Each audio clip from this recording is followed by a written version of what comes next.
kind of close out everything that we need. So if we look at page 33A 205, those minor changes involve the removing of two little cross gables on the north and south.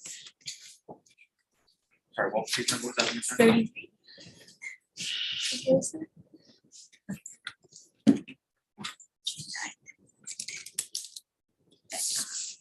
There it was. Back down. Other way, 33. Sorry.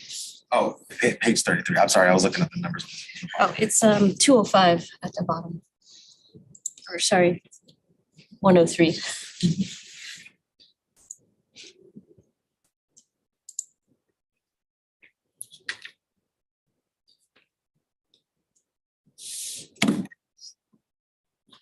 Three, maybe it's set here. What is this?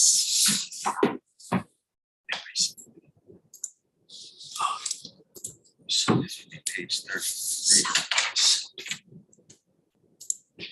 Probably going to be about 4, maybe 5, 6 sheets before that. At this Before point. that, okay.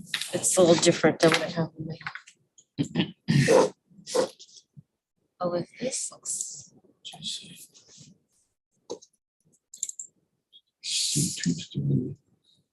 This is the older set. It's the older set. That's the one that we have in box. Oh, this is a slip sheet. Yeah, the 2 files that we have in box that were submitted for this project. There's something going on there. Well, I think the roof is still shown in the 821, so we can go to 103 for that. 103? Sarah, then I do. Makes sense. 103. So as you can see on the left, the cross gable has been removed. We also slightly lengthened our overhangs as a response to the Hope Branch items by about 18 inches on all sides. So nothing major there. And then A205 would be the updated elevations.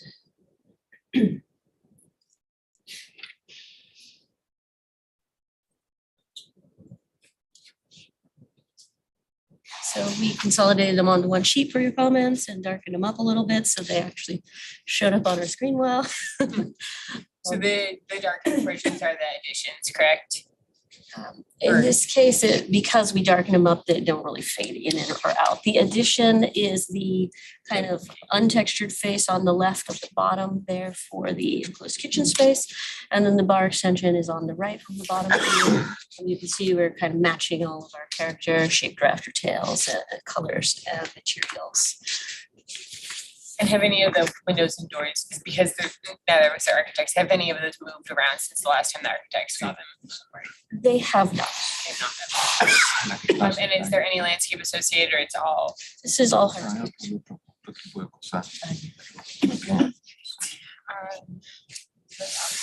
Asked details, but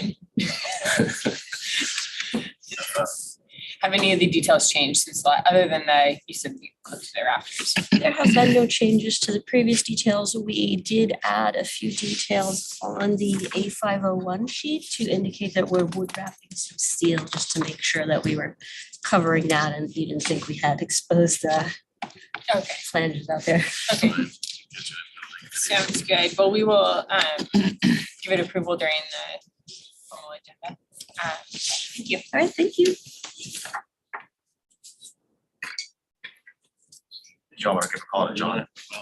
C2. Yeah, I looked at it in the last night.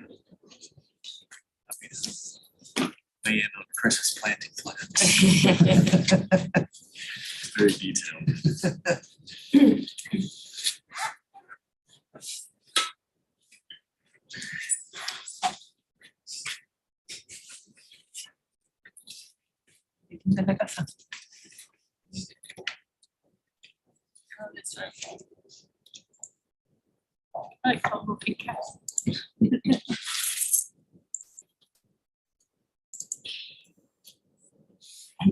All right, is the applicant for item C2 online or online? Okay. Right, so this is the guide for new residents at 885 Trail Canyon Road, the Trail Canyon area. The previous comments were the architectural style is appropriate, modest proposal. The majority of the board appreciates the color. Landscape palette is generally acceptable and the board appreciates the use of gravel, return with full landscape plan. So if the applicant can introduce themselves and tell us if there's anything that's changed beyond those comments and then guide us to the landscape sheets. Sure. Hi, my name's Anna Jensen Stewart. I'm the architect on the project. The project has remained largely the same. We did end up removing an oak between the residence and the garage that the civil engineer didn't think would survive some of the grading. So we did provide oak tree mitigation, which will be on the site plan as well as the landscape plans. So the only really like minor change was the corner that we were keeping away from the oak, and then I guess that would be the southeast corner, kind of up towards the entry, or sorry, northeast corner. We ended up bumping that back out, so it's just squared off.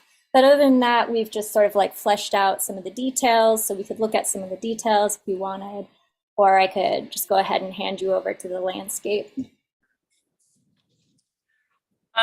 Let's look at the landscape, and then since John, one of the architects on the board, just got here, if there's any architectural details, we can ask him to take a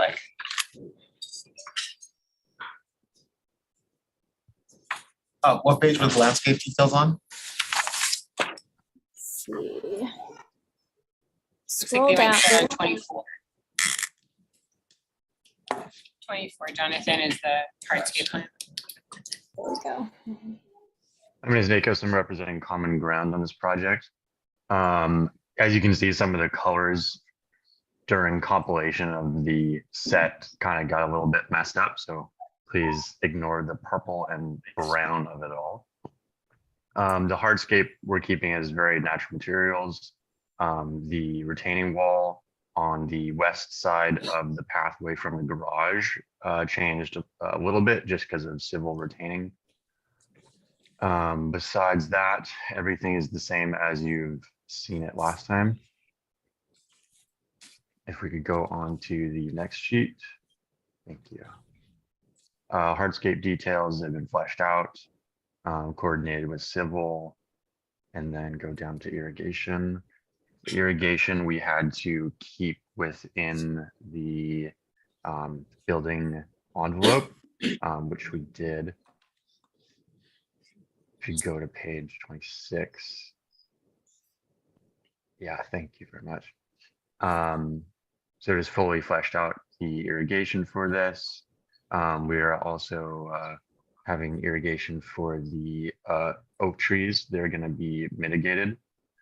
So if you go down to the planting plan, which is the next sheet, actually 2 sheets below. So this is all the WELO, all calculated. There was one oak tree that you see on the east side of the corner of the residence. We had an arborist come out and it wasn't in great health. It was leaning and it was going to need to be removed because of civil grading that was going to be done. So the arborist recommended mitigation for this one oak, which we're providing on the separate oak tree mitigation plan on the top left. The planting palette is a simple planting palette that will be fire resistant just because it's a high fire area. So if you go down, I think that is generally it besides the planting details.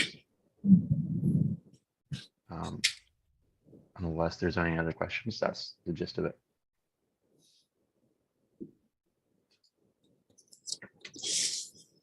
Acceptable. John, would you want to look at the architectural details on this? Okay.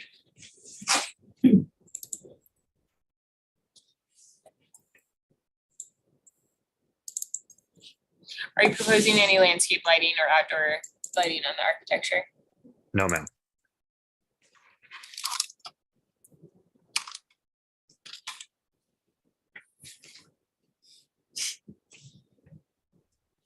we can go back to the architectural details and John just pointed it out.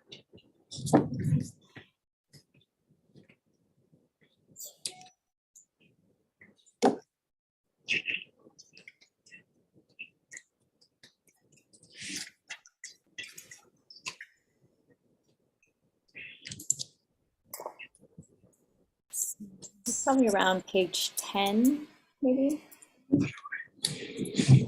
Now on. Read download them. Okay, scroll down.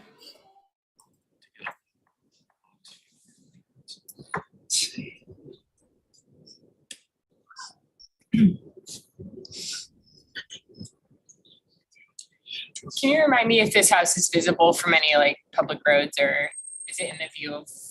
No, it sort of sits in this almost like saddle, so it's really well positioned as far as like visibility goes. Can't see it really from the neighbors, can't see it from the roads. Okay. And then the neighbors due south, can't see it there either because of landscape sort of trees and screening, but it's the same owners to the south, so. Okay, I was just asking for the, while he's pulling up the architectural details, for the, is it like a PVC roof, or you're not doing gravel on the flat roof, right? No, just PVC membrane. And on the materials board, we had picked out a cool sand, kind of like almost like a beigey color.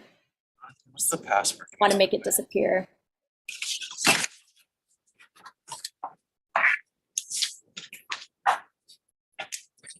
The detail sheet for architecture. What page is the detail sheet for the architecture? I think 15. It's easier for John to just look at it on that screen. It's gonna take me a minute.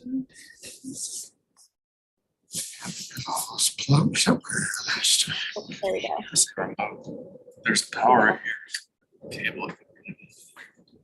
John, I think, I don't know if you're able to see those, but it's basically a flat roof with PVC membrane. Yeah. The details are pretty simple. You know, we're doing like a plaster. We want to roll the edge over the parapets with concealed metal, flashing cap, and then sort of a more round bead turning the edge to the roof parapet. And then, yeah, same sort of detail for the doors and windows, just kind of rolling the edges in a little, keeping it sort of a little more towards the organic side.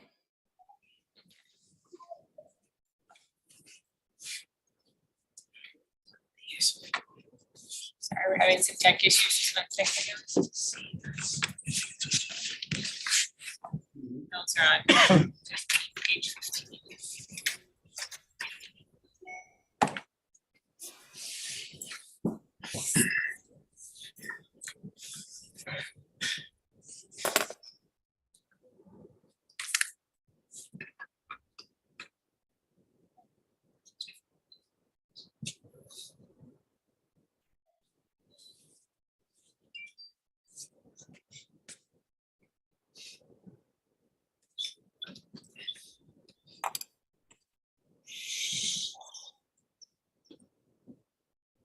Not as easy as how people say.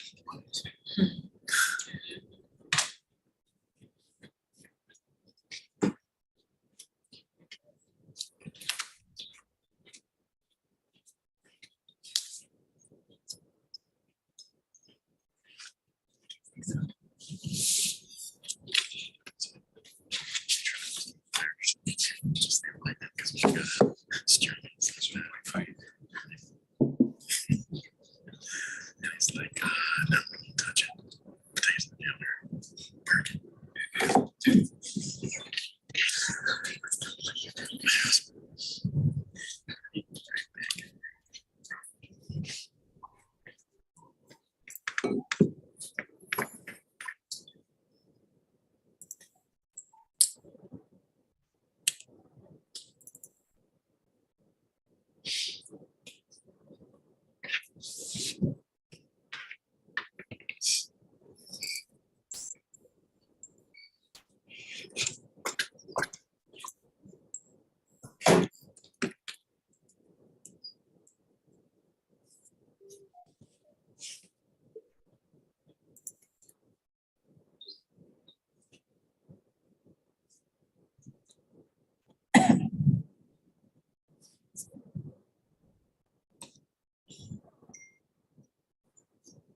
Well, I think your details look good. Where you're rolling the plaster over the top of the parapet, you should put a metal bead there because that's going to crack.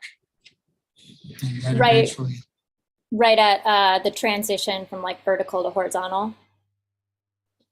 What did you say? At the transition from vertical to horizontal. Yes, Okay. yes. Yeah, The- so I do show a bead there. It might be kind of hard to read in the. I mean, I think you like the rolled effect looks better, but I'm speaking from personal experience. That's Oh, going to okay. crack. So if you put a metal corner bead there, it's going to be a lot better. Or the top, you're talking. Yeah. Or the top. Not plaster over the top. Top of your you mean. Like don't roll the Yeah, plaster that's over the top, just have the metal bead as the finish. Is that a recommendation or? Well, So I can- it's just a recommendation as common sense, good building practice. So we'll give final approval in the formal agenda time with that recommendation. So, landscape plan looks good. Okay. All right, great. So let's get this meeting started. We'll begin the ISBAR meeting of September 22nd, starting with public comment. If there's anyone from the public that wants to speak on an item that's not on the agenda for today, please step forward or raise your hand if you're online. Okay, see no one. Then moving on then to the agenda status report. Jonathan? We have one item that's asked for continuance, item number 8, Palmer New Residence. And that's it. Yep, that's the only one. Okay, item 3, the minutes of September 8th.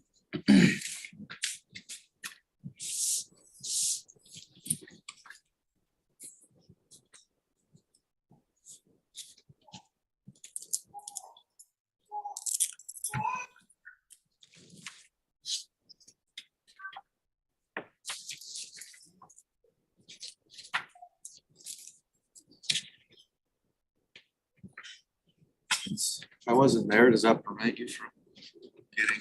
No, you can, Doesn't matter. you can just, we have a quorum. You don't necessarily have to vote, but as long as you're here, I think, right? Should be okay. I do think that a member needs to be present from the hearing. We need a quorum from the hearing, I believe, To be able to. to be able to approve them, to be able to approve the comments. I think we messed that up last time then. Okay, so then I guess we don't have a quorum to review these minutes. Is that? That was just my question, because I can't vote on it, right? So Yeah, I don't think you'd be able to vote on it. Okay, well then we'll kick that can down the road and review these minutes at the next meeting. Hopefully there'll be some more people here. Item number 4 then, SBAR members informational briefings. Does anyone have anything to share? The day of our next meeting? October 6th. Okay, I will not be here for that. Okay, I'll make sure. Yeah. Okay. And I actually may have to leave at noon from that one, so. Okay. But yeah, once we know. I think Val should be back. I think so. Yeah, I think she's gone for September, but she'll be back for October, and so should Josh. Let's just make sure we get to everybody early and I'm gonna be away for is there one scheduled for the 20th? For Or 20th? October, no way that. yeah, October 20th, so you'll be away then. Yeah, I'll be away then. Will you be here for October 6th? You will. And John, will you be here for October 6th? Yeah. Okay, perfect.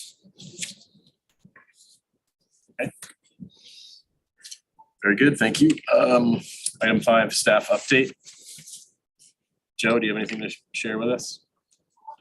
Good morning, Mr. Chair and board. I don't have anything to share with you at the moment. Yeah.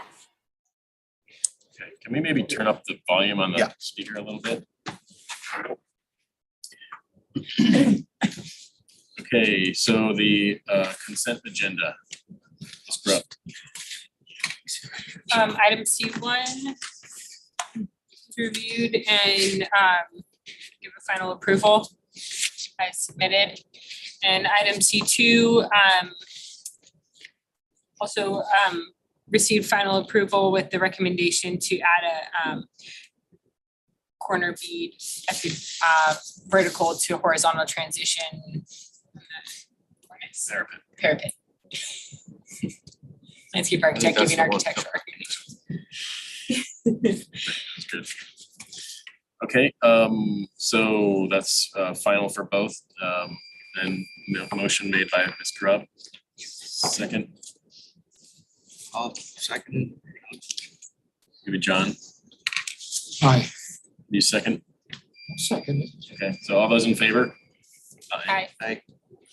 Motion passes 4-0.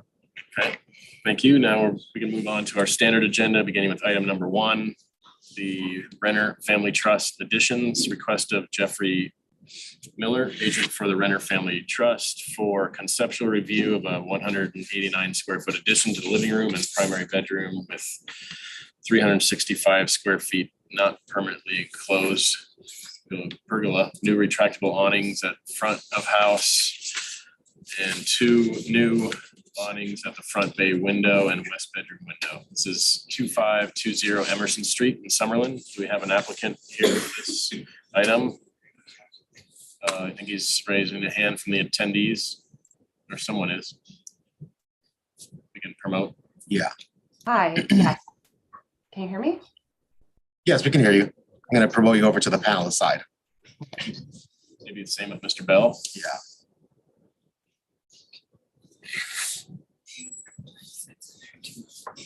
Yeah. Complete, quite sure.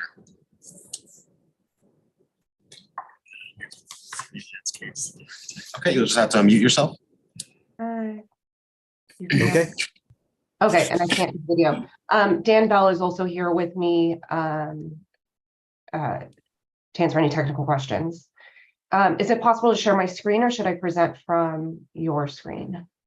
Using our screen, you can just tell Jonathan which page you want to be on, and then I'm gonna Okay. set a timer for 10 minutes if you give us a brief. Sure. Is it possible we have a different presentation that we were doing, it just has some 3D imagery? Is it possible to share that for my screen? And if not, we can use.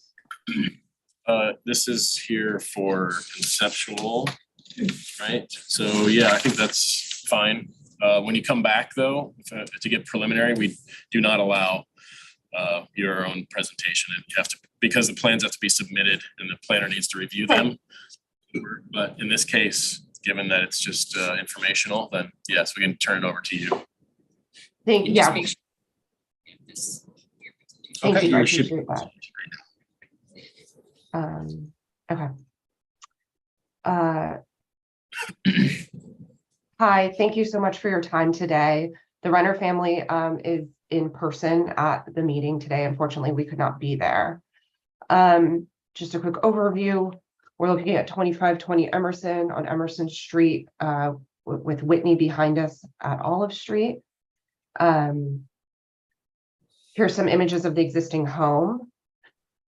You can see that there's a large buffer between the neighbor on the west, and then we're very close to the neighbor on the east. And so just what we wanted to kind of explain clearly, and then we'll jump to the submitted drawings, is we're not, this project includes no excavation. We're not touching any of the site. We're not changing the roof in any capacity. We're just operating underneath the existing roof line of the project. There is a kind of previously constructed unpermitted addition off the primary bedroom, which we highlight here. And then we're extending the front living room to the extent of the existing roof line to give the family a little bit additional space. We'll have a retractable awning at that location and then permanent awnings at the kitchen to basically, we're trying to protect the home from solar heat gain and in that also upgrading windows as part of that effort. Anything we're adding to the roof is not visible from the street. We have a few new sky tubes, new solar shade for the kitchen, new retractable awning, and then skylights off the kitchen to add some natural light. I'm happy to switch to your submitted plans. I have them also here. You can go ahead and continue. Are there any specific questions about the project, or we can keep going? It's a pretty straightforward. Okay, that's a pretty good explanation of it. If there's, we can walk us through the elevations, maybe, if you have existing and proposed. So this is the existing front elevation. There's no significant changes to any of the side elevations other than replacing windows in kind. This is the existing front elevation, and so this would be the new proposed front elevation with this expanded 118-foot addition. We're going to replace the garage door in kind and kind of add this awning. And I think you have any colors for the awnings, materials? This permanent awning is going to match the existing trim color, and the retractable awning will be fabric, and we can kind of provide. We're open, we're seeking to kind of fit in with the existing colors and type, siding of the house. We're happy to provide that information though, or receive feedback on what you guys think would be most appropriate. Okay. Well, I think everybody understand what we're looking at. The awning on the right is fabric, or is it? No, it's just a cap awning over the windows. What's the material? Wood. Okay. I believe, you know what, let me, we're really, and this would be a question, we're really looking to stay within the Summerlin design guidelines, but provide as much solar heat gain protection as possible. So we would like to extend the awning further and make it fabric, but I'm not sure what the guidelines are for that.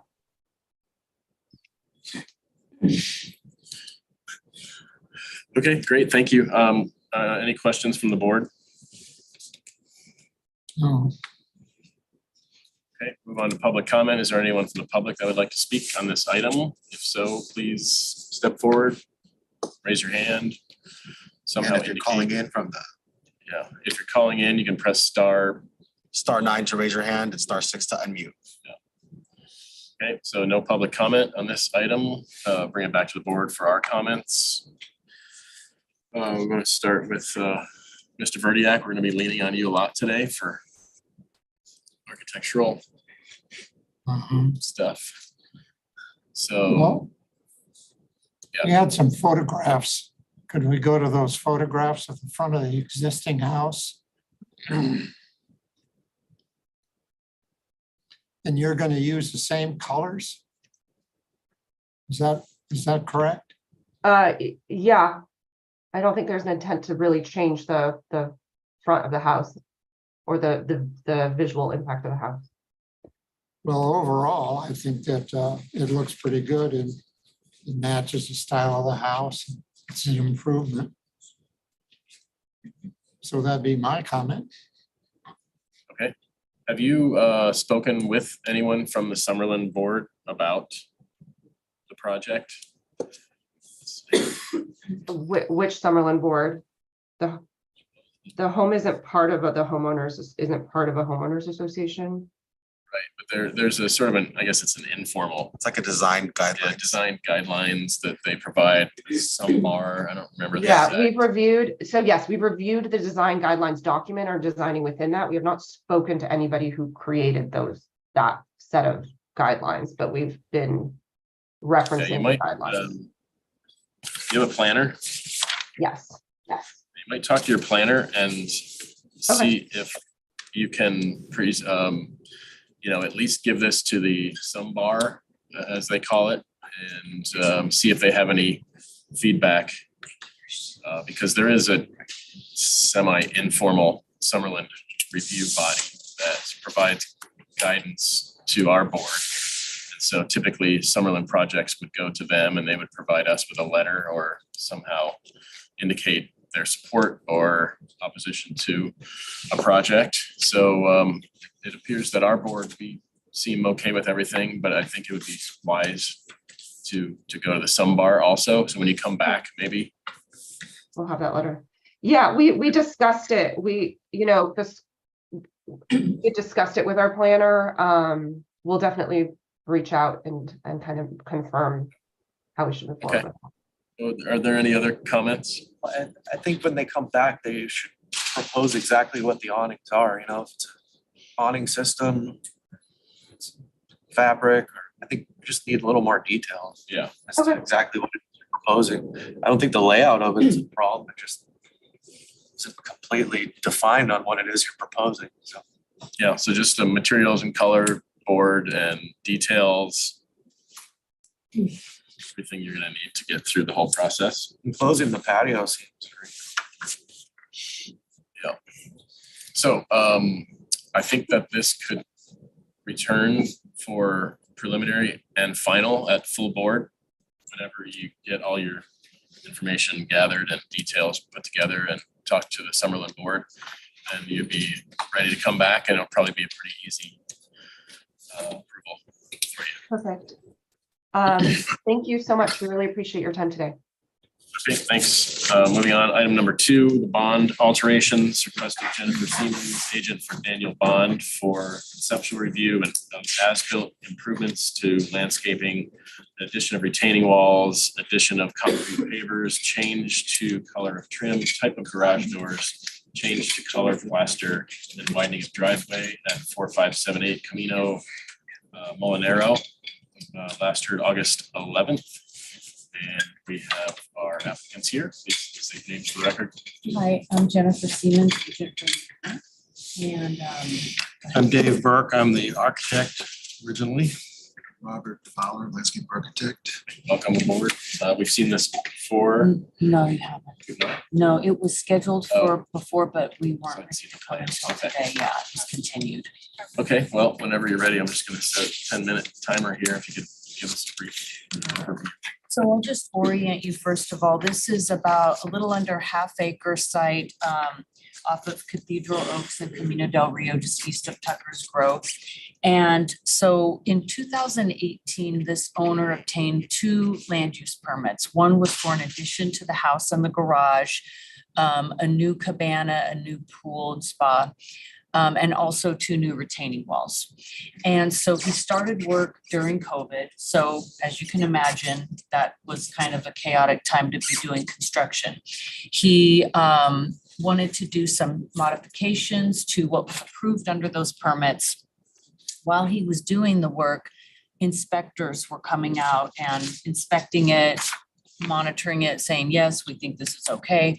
But he wasn't very savvy about the process. And then when he didn't have opportunities to talk to the planning department, but the permit compliance department came out on behalf of the planning department and said, no, you've done too much to qualify this as a modification. You need a whole new permit to validate these changes, some of them that you've done. So that's what we're here to do. He wants to make sure everything's validated. So what we're going to show you today is basically what was done that was not approved under those 2018 permits. And it consists of some landscaping changes, addition of impermeable pavers throughout the site, some new retaining walls, and changes to the exterior of some detailed changes to the exterior of the residence. So with that, I'm going to let David take over and talk about the details of the changes to So, the quick residence. question, is it all as-built? Yes, it's all as-built. Okay, can you page down to, there's some elevations and photos. This, by the way, these walls here were added. We're working with Public Works because they're encroaching in the right of way. And so we've met with Public Works and we're going to be getting these walls approved and designed, and they're outside of the, even though they're in the right of way, they're outside of the, what they call the traffic way. So there are some issues that we're dealing with there. Okay, keep going. Keep going. These are the standard retaining wall details we use. So any retaining walls he built were all in accordance with those details because they went from like 3 foot up to 8 foot. So he just applied those details to whichever height he needed for those particular walls. So those walls that we were seeing were on the frontage, They were built for those details. right? But the walls are located on, Yes. along the street. Yeah, those weren't on the original plan. So those are part of the as-built that we're going for. And Rob will talk about that. And we have more pictures too. Sorry. We have more pictures of the house if they want to Yeah, start you with can keep those. going down. Here we go. The fundamental comment about the house is that the structure itself is unchanged from, he built it per the approved plans. And the only difference basically is the chimney caps. And instead of plaster, a lot of the areas, he put a stone veneer up, a nice, what I consider really nice stone veneer. But otherwise, colors are the same, windows are the same, all the door openings are the same, roof is the same. So I think the majority of what we're going to deal with here today on the as-built is probably the changes to the landscaping and flat work and those kind of things. But here you can see on the front, basically that is what was approved except for the veneer, the stone veneer he put on. It's the garage door that went from, 3 bays to 2. Was that? The garage doors, I think we originally thought that he was gonna make it a 3-car garage, but he decided to keep the existing 2-car garage and added on the 3rd car on the left. So you're asking for that change as well? Correct. And then he has details for the wainscot and the window trim, which were part of the veneer materials that he put on the exterior. So the plaster above is pretty much per the approved plans. So the addition are the trim and the stone veneer below. Okay, go down. Again, this is the back elevation.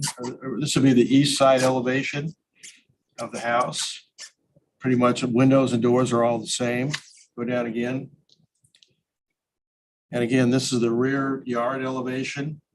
And you can see that pretty much all the details are the same as what was designed. And then one more page down. This is the east wall of the patio, which again is pretty much in line with what was originally approved. I think that's the last of the. Yeah, well, that's the cabana, which this is again the cabana was built per the original plans. I think that's it as far as the building design goes. I think we have just 2 more sheets left here. So, like I said, the majority of the changes had to do with the site work and retaining walls. So Rob, do you want to discuss? Sure. This is actually a good sheet right here. So the owner has very family oriented and has a lot of children. Speak of the devil. There he is right here. This is Mr. Bond. And so he has a nice, large, extended family. And so I think in that process, you can see kind of the original design kind of grayed out underneath it. And so some of these areas that were kind of sloped and landscaped were then were terraced. And part of that was to create usable flat area for his children. And so that's where some of this has I guess was the motivation for some of that changing. You can see, let me see here. Well, actually, first I'd like to have, Daniel, do you want to kind of just speak for a second? Introduce yourself first of all. Sure, yeah. Yeah, my name is. We've got a few minutes here, so. Okay. Oh, yeah.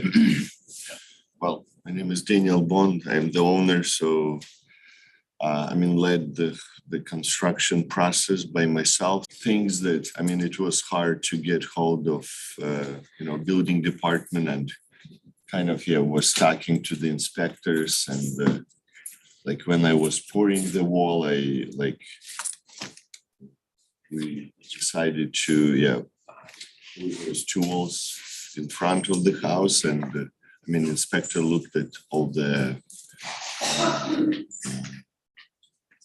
rebar, everything and but pretty much, six kids needed some extra flat area for them to run around and that was kind of my motivation to flatten a few areas and make it more accessible for the family use. So Daniel he didn't cheap out on anything. You look, all the materials are very nice. And so there's a willingness to kind of remove some paving in some places and trying to kind of soften some of the hardscape that wasn't part of the original design.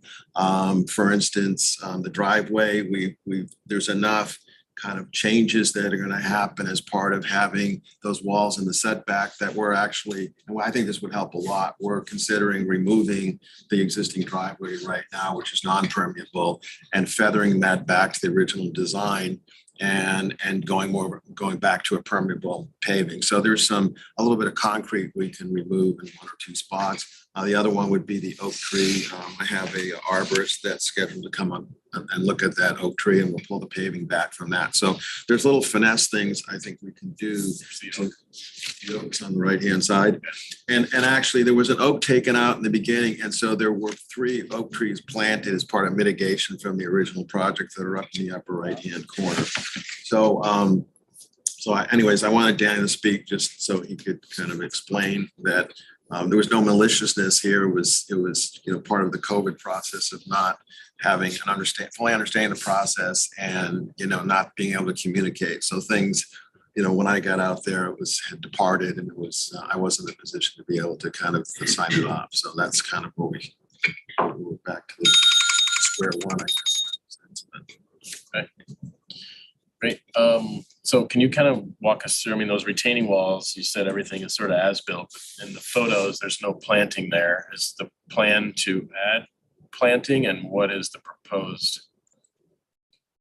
Where are you looking? Well, I was looking at the image, the right-of-way walls, the photos that you had, it looks like a good opportunity to really soften those up. And the plan shows planting there. So has it been planted? Is the plan to plant it out? Yes, and so the front has been planted, and I don't think those pictures reflect that, right? Those don't look like they're. No, reflected. I think I sent those in and I don't know why. Okay, so those, we have, so the front has been planted at this point, but given that there was, I didn't know how you folks were going to respond to that. So we just kind of held off and we thought we'd come back through you and see what direction you wanted to go. I didn't want to put a bunch of planting in areas that may change. But there's, definitely planting will go a long way to soften some things. And I think what you see from I think if we do that driveway, like I'm talking about, and if you see it, if you go by the site now, it's well landscaped in front and it's much softer just by adding landscape and squeezing that driveway down. I think the whole presence and presentation of this project to the public will be incredibly different. You talking about narrowing the driveway? Yeah, you can see it's ghosted, Robert. That was a previous. That was the approved plan, but that's the idea of narrowing it and going to permeable paving. Oh, it's currently all the way. Yeah, all across that's into that paved. corner. Is there a photo that shows the driveway? There was one that was that I saw early on. There it is on the on the left, the bottom left. Is there another one in there? I don't know. Have you had any complaints from neighbors or the inspectors about changes to the drainage due to the additional impervious surface? No, we will deal with that, but he does have a whole underground system in there in the front that was part of the original approved project. So yeah, we have to kind of relook. We will relook at the stormwater component. We recalculate all that stuff. And again, I didn't want to get too far ahead on some of those issues because I knew some paving was going to be removed and I don't know how much at this point, so. Then my other question is, what right now is Public Works asking for as a revision to those walls out in that they're in the right of way? Like, did you say that there will be a change that's? The front wall, those two walls, those 5 things that the Public Works wants, they want to see the engineer details on that wall or the sign off from the engineer. They want to see the structural detail of the parking area out in front.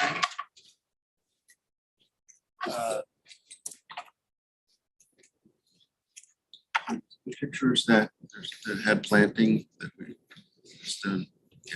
So anyway, they wanted to see the cross section of the parking out front, the driveway where the driveway ties into the street. There's some slope issues having to do with ADA within the right of way. And that slope right now, the slope is a little too steep on the downhill side. So what's really driving the kind of the replacement of the driveways in order to meet those slope requirements. We need to pull back the pavers, and by the time you get it at a diagonal and try to get it to fit the way the Public Works wants, it sort of dominoes its way up into the driveway. So by the time you get it all adjusted, you've pretty much taken out half the driveway. Oh, okay. So that's probably the major thing. And right now on the right side of the driveway, there's like a 12-inch drop off that is in the right of way that you could hit with your car. That would be too big of a bump that could damage a car driving up. You can kind of see it on the very left at the top. It didn't work very well. Very left top, you can see there's about a 12-inch little curb. But when we narrow the driveway, it reflects right off there. When we narrow the driveway, it'll take that little retaining wall curb off the side of the driveway so that it'll be more of not a hazard to traffic. So the two things, really the big things is the driveway redesign that Rob was talking about and the validation of the structure of the walls. They don't have a problem with the wall being there. They just want to make sure that it's approved and meets the design of what the standard walls we had in our design. Do you have a set of the approved plans? For this? Or, The previously approved, how you've shown, okay, these are new walls. These were not on the They original. were not on plan. it at all? Right. Okay. But I did give you the details, the sections. Yeah, no, And so I'm asking about, aside from these walls for the overall site, what do the approved plans look like? So we can kind of compare and contrast what was approved versus what you're proposing to be approved. okay, can you go up to the site plan again? Let's see. They're a little bit. the one on the right says approved site plan for the previous permit. That's right. Yeah. Basically, can I go up there and? Yeah, absolutely.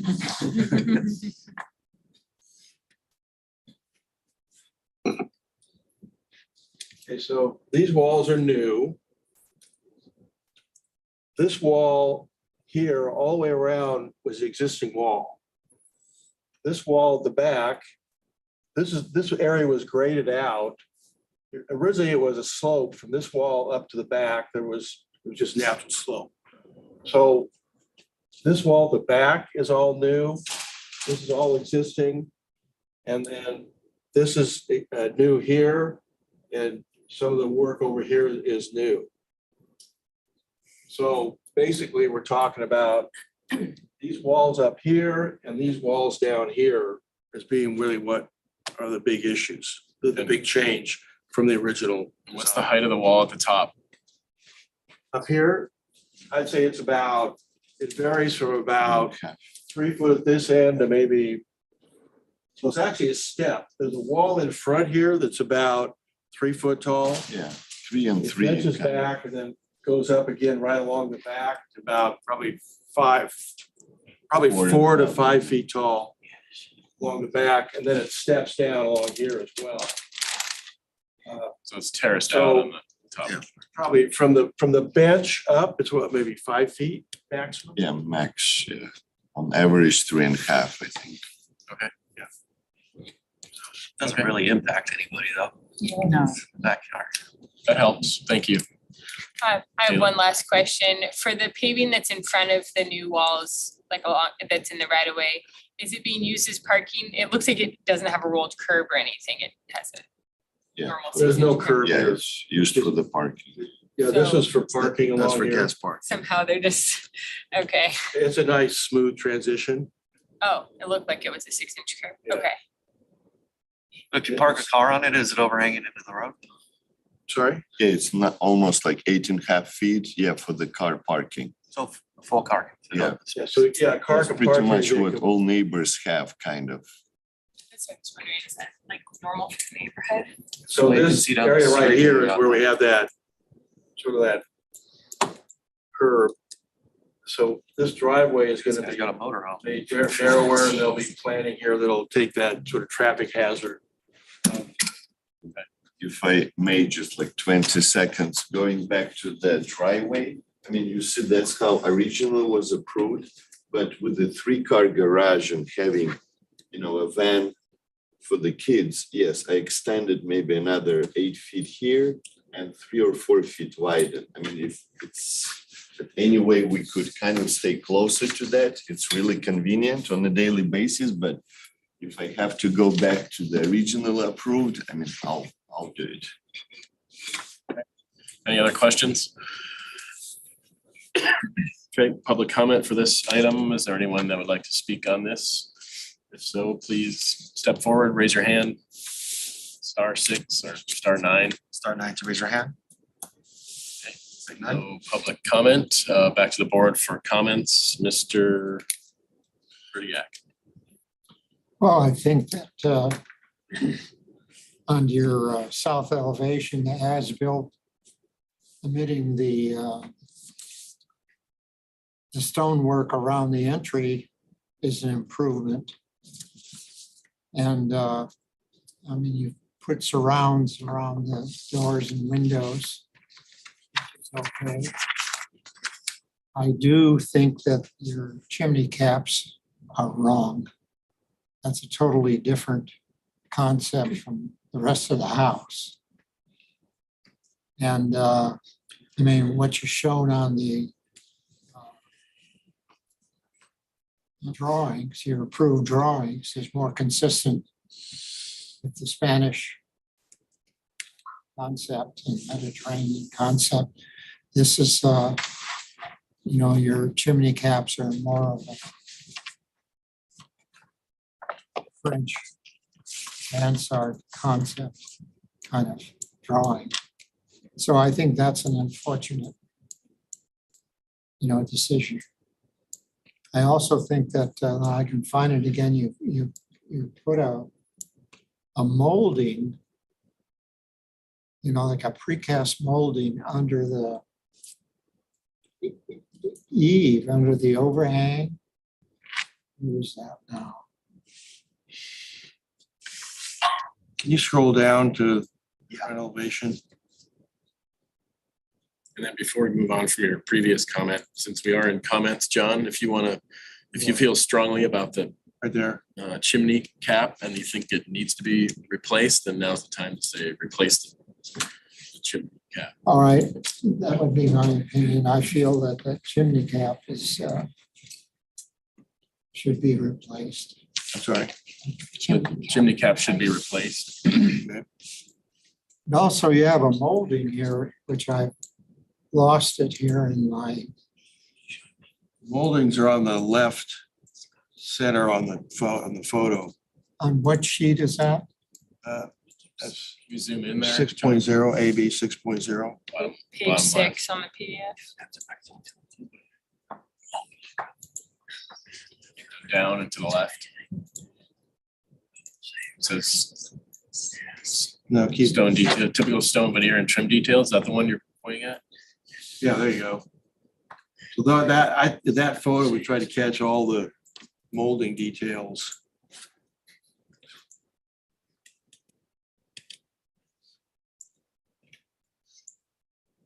It's sheet 6. Yeah, it's 6 on the, it's PDF sheet 6. Page. These pictures we took that day. Sometimes. I think your flower pots are a great idea, but I think they're a little high in scale.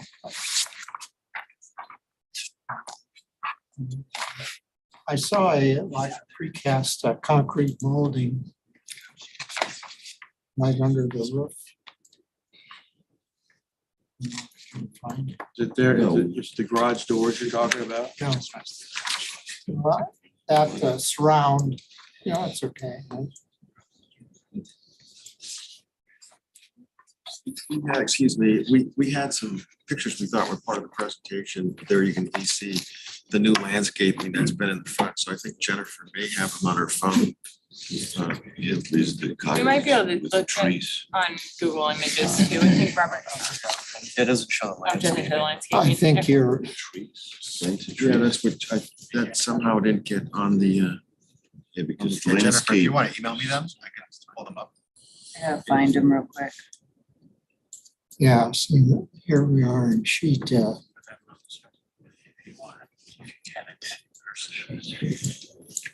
So is the driveway going to have to be modified to meet the requirements for the county? So It's just not even. So that's why Robert's saying that that's a good opportunity maybe to get some permeability and also reshape to be more in line with. the but you don't have a approved, right? proposal of how you're gonna modify it. So again, I wanted you folks to weigh in and then we can kind of come back with, you know, some of these adjustments and so forth. But yeah, the notion of what the county's asking at this point, trying to kind of get there and then feather that back in will just be a disaster. So it's a great opportunity to kind of kill two birds with one stone, make the county happy, the engineering folks happy, and then this gives us a chance, which I think is the really noticeable part of this place feeling overpaved, is being able to squeeze that driveway in, do permeable paving. And I think if you can see these photos with some of the olive trees and stuff that have been planted, you'll see it. It's really changed just by adding landscaping. So it's pretty effective. Well, okay, John, do you want to wrap up your comment? yeah, if we go to sheet 10, it's called out as item number 22, eave extension with plaster soffit added. I mean, that also is out of context with this kind of concept. Down there, lower right-hand corner there, that plaster molding, You're talking on the cabana there? yeah. It's yeah, on the Gabbana. There you go. I'll Out send back. you just one more. Yeah, I mean, since it's as It's built, not is it, visible at all. John, is it important enough to change? I think that the most important thing to change really is trimming gaps. Sorry. Okay, Mr. Richards. Comments? So the driveway right now, just looking on Google Earth here, reads like a lot of paving, and so I think the proposal of going to permeable pavers and reducing the driveway is something worth proposing at a future meeting. I don't really see a problem with the walls in the front as long as there's landscaping around it, so I'd be interested to see what the photos of the landscaping are. The paving in along the street, I think it's kind of, it doesn't really fit the neighborhood in my opinion. It would probably be better to use the same permeable pavers you're gonna propose in the driveway or another material. see the pictures that were just sent in? Oh, Okay, Ms. Grubb? I agree with Robert's comments. I think narrowing down, I don't take any issue with the outdoor living spaces closer to the house or in the backyard. And I think the walls in the front are approvable, but I think they might need to be softened with landscaping. I think narrowing the transition into the parking area of the driveway, as Public Works sounds like they're gonna be requesting, will really add a lot of planting buffer, which will help. The like off-street parking that's in the right of way, I agree with Robert. I think it should probably be a permeable material, and I would also look at how many parking spaces you're trying to get out of it and just pave that much of it, because I think adding a planting buffer at both ends would be ideal, and something enough planting to soften or move your backflow, but your backflow is just so bare right in the front there. But it just, and maybe it's a more flexible paving material, so it can have planting more, incidental through there. But I think a layer of softening at that street level would be important. And also it just keeps you from that awkward wedge that you could get your bumper stuck on. Yeah, I don't take any other issues with the wall. Thanks. Okay, yeah, I think those are some good comments. To me, it just feels like it's really overbuilt. And so any opportunity you can find to eliminate hardscape, I think you're gonna need to do your stormwater study, right? So let's see where that ends up, and you may be, that may change things, who knows, considerably. So we'll look forward to seeing what that looks like. Did you say you planted trees in the front? Can you show those photos again? I don't think anybody really saw A lot. those. It's like the only house on Google Earth in the neighborhood that doesn't have a tree in the front yard, so I don't know if maybe you added some. No, we've got 3 big Oh, yeah, specimen that's- olives tree. So, I think no, that adds a lot. and I Hold think, on, I'm It's making very comments. different now. Sorry. Elevation is very. So yes, I think definitely we need heavier, if those walls are to remain, which I think they could, really softening with cascaders over the top and significant shrubs in front. And I think, as Kaylee alluded to, you need some kind of softening at the base on the street level. And if it's, Jonathan, can you keep moving this? And I'd like to actually see some more photos of the neighborhood context so that we can get a feeling as to whether or not this is really overbuilt the way it feels like it may be. So a little bit more site context would be helpful. But even this, I mean, those iceberg roses, maybe there's something behind that, but I think all the craftsmanship looks really excellent and the materials are really excellent.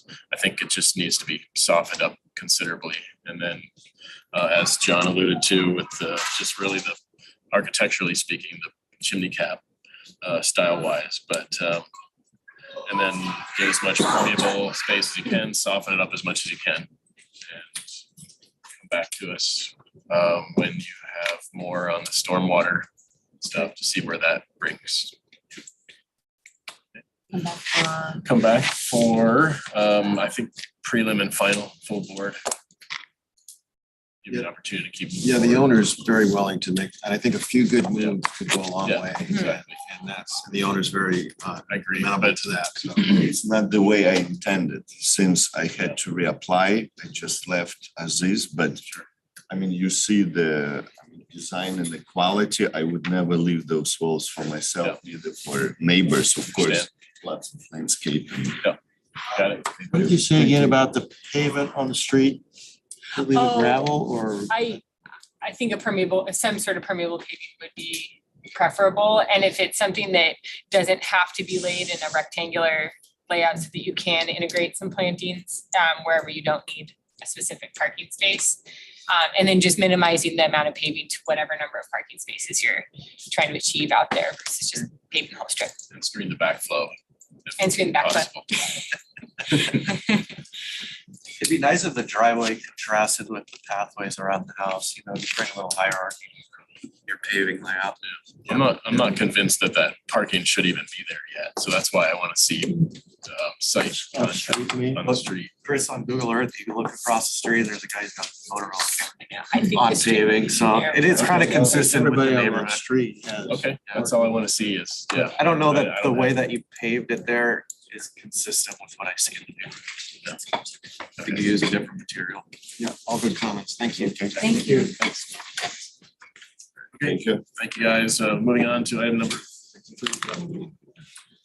3. Melendez, Trust Garage and Game Room Addition, request of Salvador Melendez, architect for Eddie Melendez, for conceptual review or remodel to an existing carport to a new garage of 671 square feet and a new addition over the garage of 530 square feet.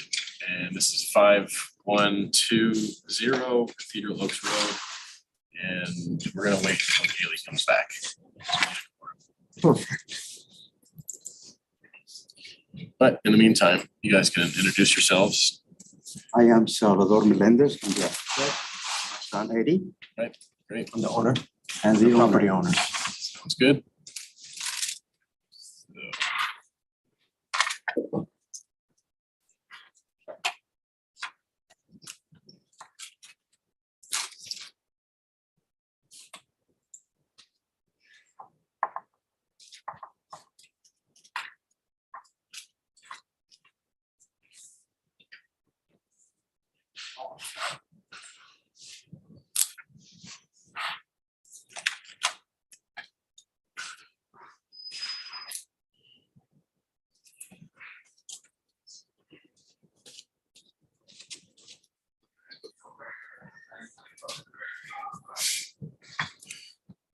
Okay, great. We're back. So whenever you guys want, just walk us through this in 10 minutes or less. Okay, on the upper left-hand corner on the screen, we're depicting the existing conditions of the one-story house.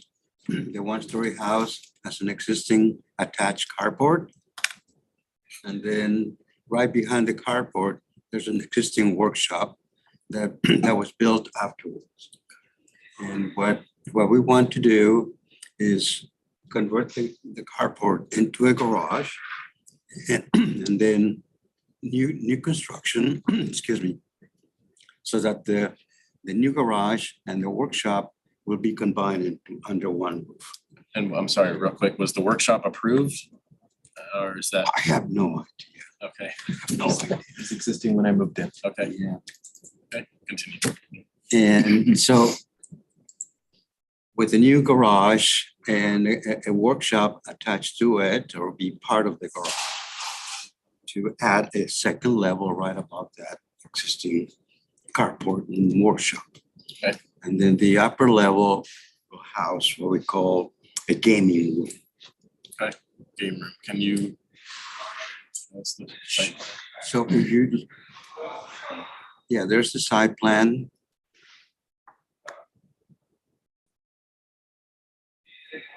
This. So on the left side of the screen, you can see in broken lines what is existing of the workshop and the carport. But now we're showing you a finished garage with a garage door and then a workshop to the north of the garage.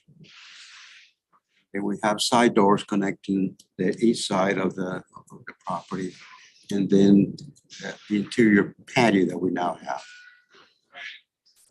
Up of the garage, we want to build that gaming room with an exterior stairway. We understand from our planner that we could not have an interior stairway. Okay. Originally, we wanted to have an interior stairway. Okay, and then you're showing the roof also. So And onto the right, we can move the screen down a little bit. Oh, no. Well, okay, now we're looking at, Sorry, do you want me to stay on the same page? go to the top. There we go. There, right there. That. So that gives us kind of the big picture. The existing house, it's one story. We're not changing that at all. We retain the existing roof line. But, and then let's scroll down to the bottom of the screen, please. To the right-hand side? Zoom in. The next page, page Okay. 2. Okay.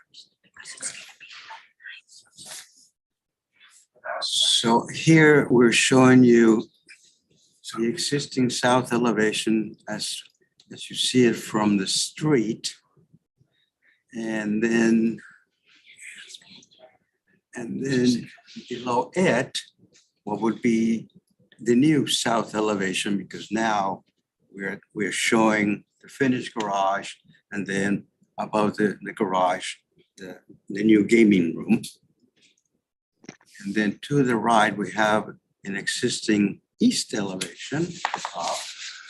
Then below it, the new existing elevation that shows part of the existing house, and then how the new addition or the new construction connects to the existing house.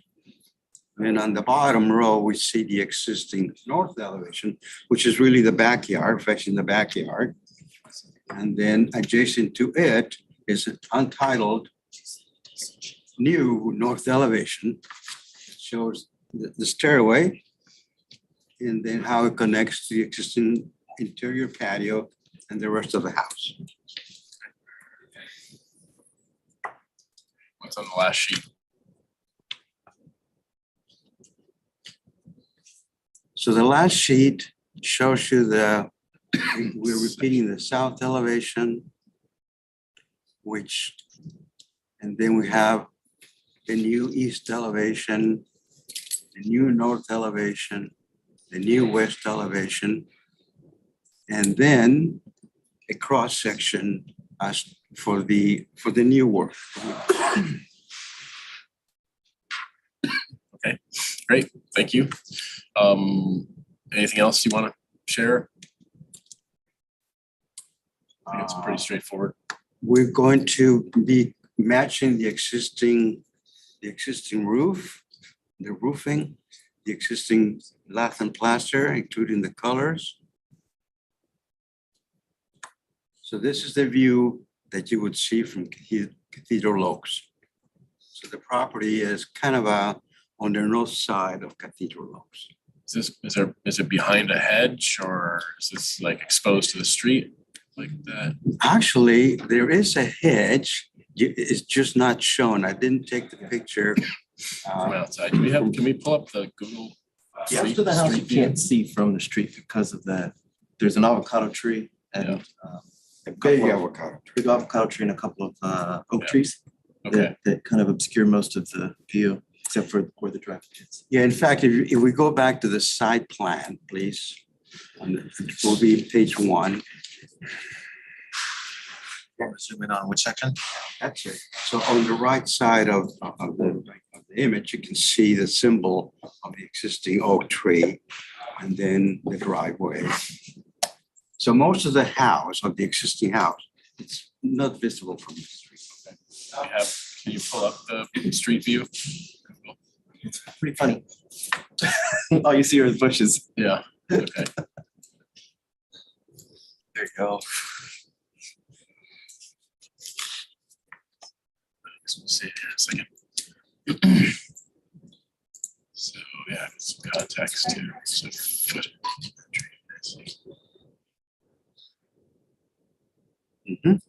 One.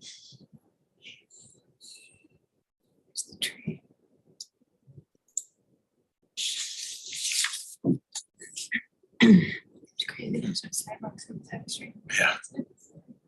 Can we get to the street view or no? Drop the little guy in there.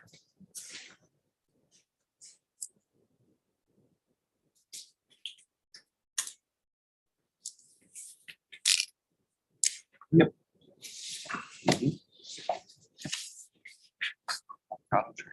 Yeah, The one on the left. Is that your driveway on the right or is it the one? Yes. to the left? Okay. Can you, can you push over to the right a little bit? Yeah. You can just Move click, up I the think. street. Too far. Too far. It probably won't let you go in between. You can just hit that arrow on the street. See that? Yeah, it's just. But it'll probably bring you right back to where you were. Okay, that's sufficient, I think. There you go. There you go. There you go. That's it. Well done, Jonathan. Thank you. Yes. Okay, questions from the board?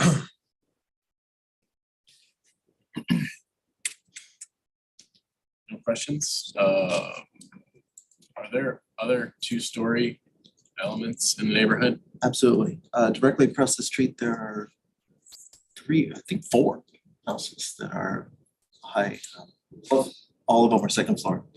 And Okay, they're all. can you go back to the Google plan view and just sort of get us a context of the neighborhood?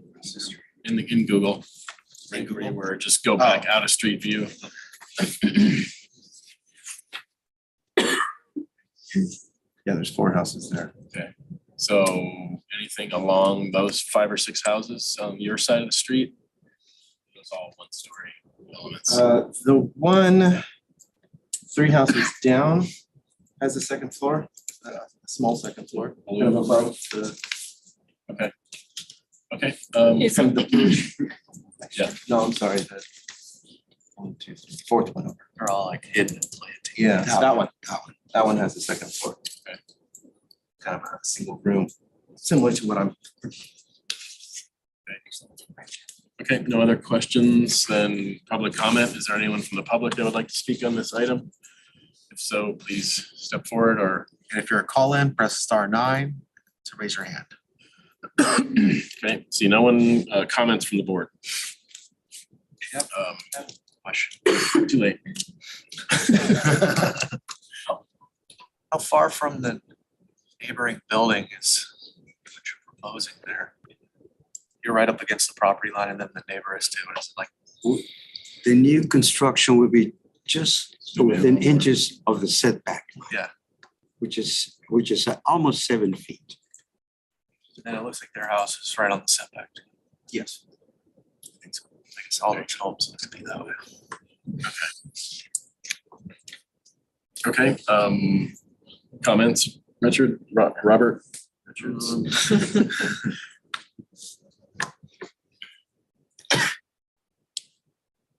It's a tough one. This is an architectural thing, but I'm a landscape architect, but I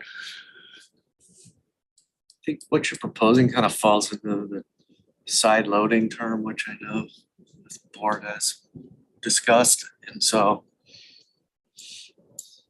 it's also right adjacent to the neighboring structure, and I don't have a problem with proposing a second level there, but I think there should be some way of providing relief with stepping the second level back from, away from the neighboring structure and the property line in some way, which I don't see drawn in your plans. Could you go to the elevations, please?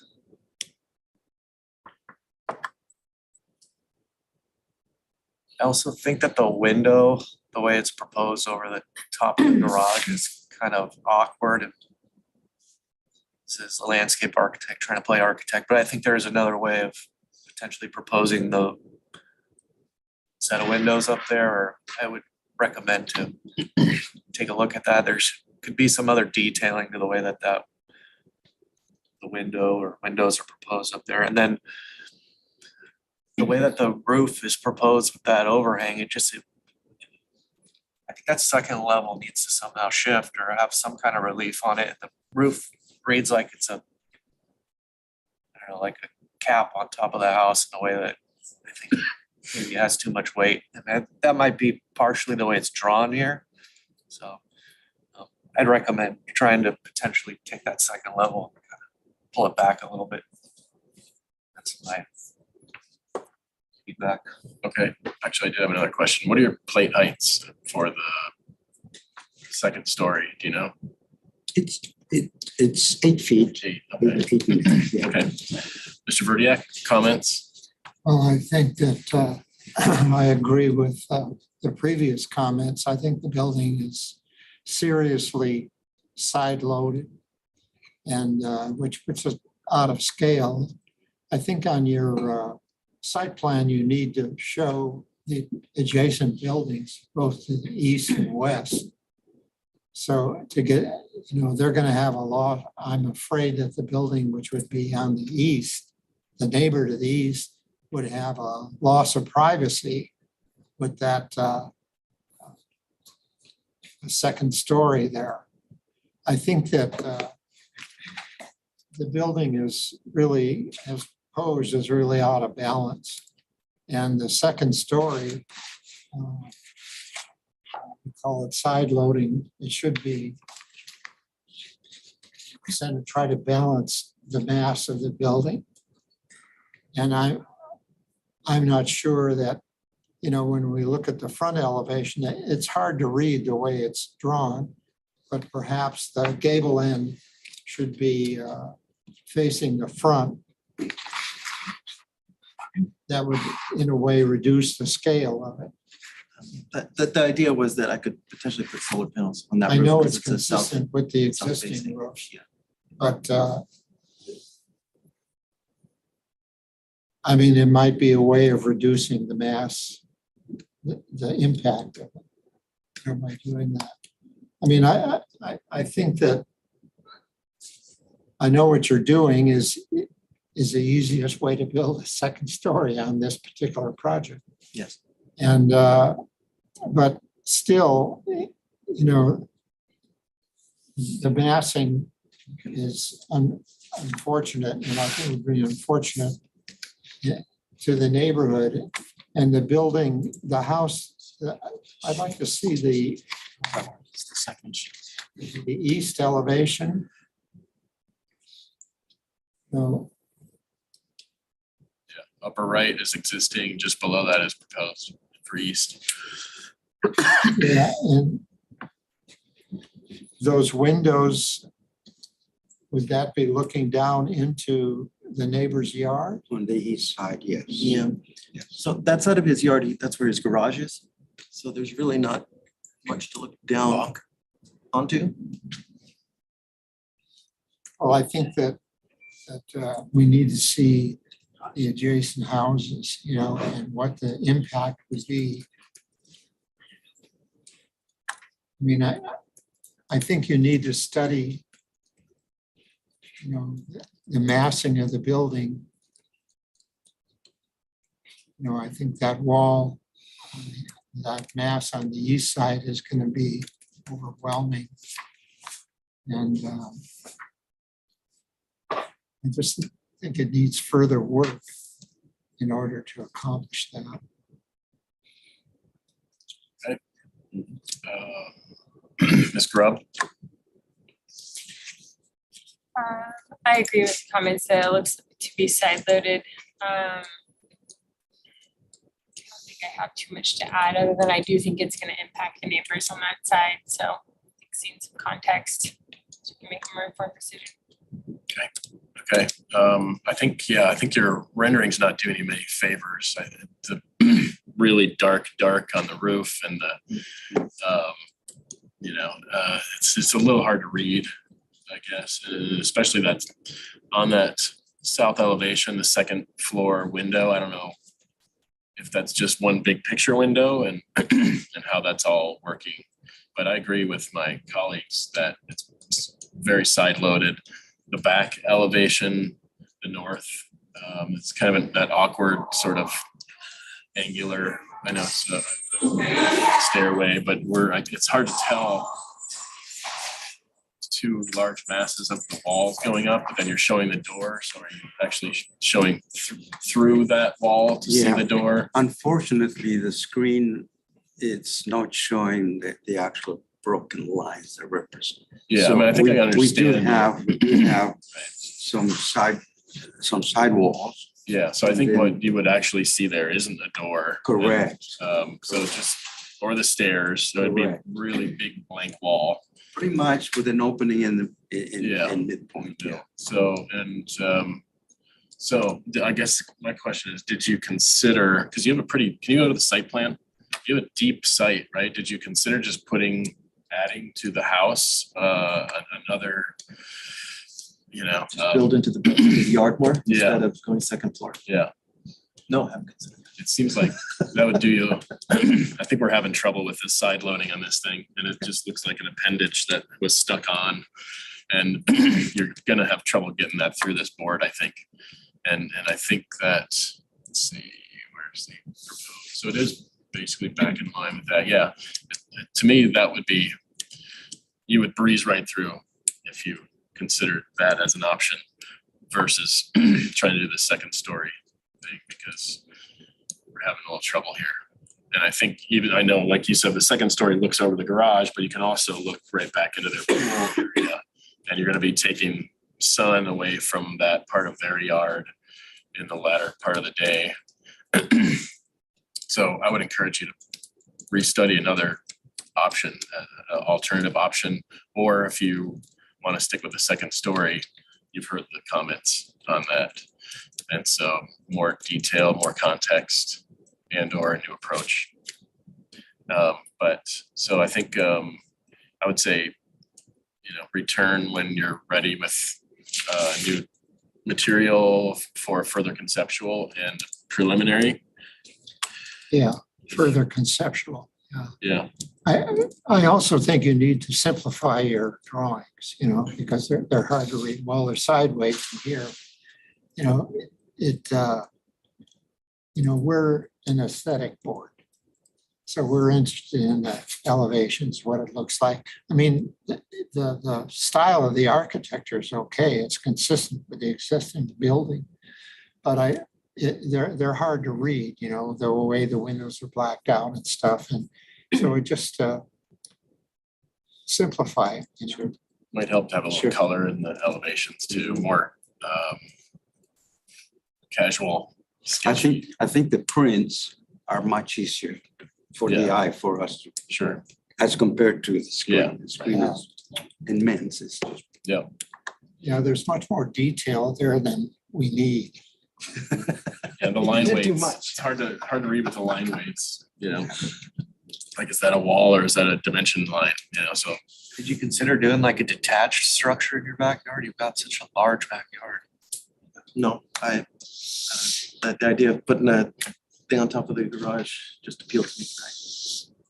If you took that thing and located it attached, like right up in the back, then you feel like kind of a separate space. I think one issue I might run into is the plumbing. Is trying to get enough fall down to where the septic tank is. Too far back in the yard. gotcha. The septic tank's in the front yard. I see. Oh, you're adding a bathroom to it. I did want Right. to add a- Yeah. Okay. Well, I mean, Nothing's cheap and easy to do. yeah. So you're telling me, I'm a working man, I build houses for other people, so I've always wanted to kind of build my own. I work at university now, but in maintenance. But I think you can affect an economical solution. Fortunately, they have a pretty good size parcel. So that's in their favor. I mean, what you've done would be fine if there were no other buildings around. So Yeah, we have a real problem with side loading. it's here. just the side loading is our biggest. Mass bulk and scale and yeah. So I think you have some decent comments here. And so back to the drawing board a little bit. Yep. And we'll see you when you come back. Very good. Okay, thanks. Thank you for your time.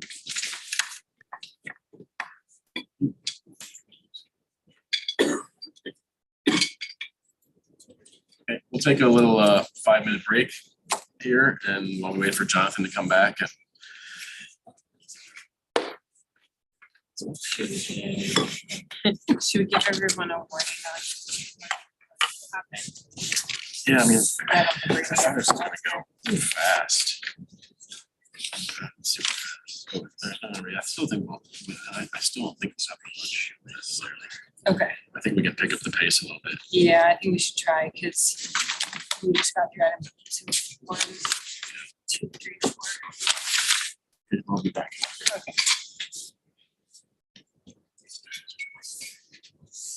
Haley, you said you have to leave at 12? No, not this time. I was gonna have that on. Oh, Yeah.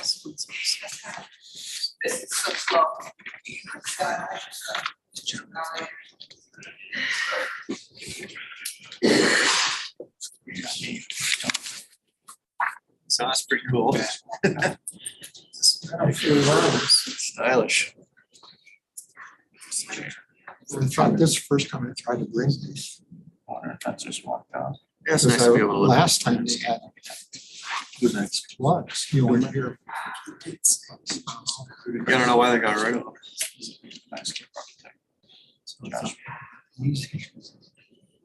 He's an architect. Is he? Yeah, how you feeling? Alex Puccio is also an architect. You're still here. Ain't fun. I'm here. This is like a way to look like an old guy. I think they get patient strike, but I've been Guys, like they're diving on. our friends are no longer on this side. It's cool. Yeah, that's a miniature one, but it's gonna be. I didn't design the monument. I'm helping them with the layout of it all. It's just too big. It's got 2 foot high pedestal, the 8 foot high diver. Incredibly. That'd be pretty cool. Right over there by the Breakwater restaurant, you know? Yeah. Backyard, it's like a river into. It's kind of a unique thing, you know? Yeah, it is. It's 1,000 pounds bronze piece. I think you have to be resident. You have to lift it up there and not bust So you it. have to reside within the city. They core out the base that the diver has in. Very nice.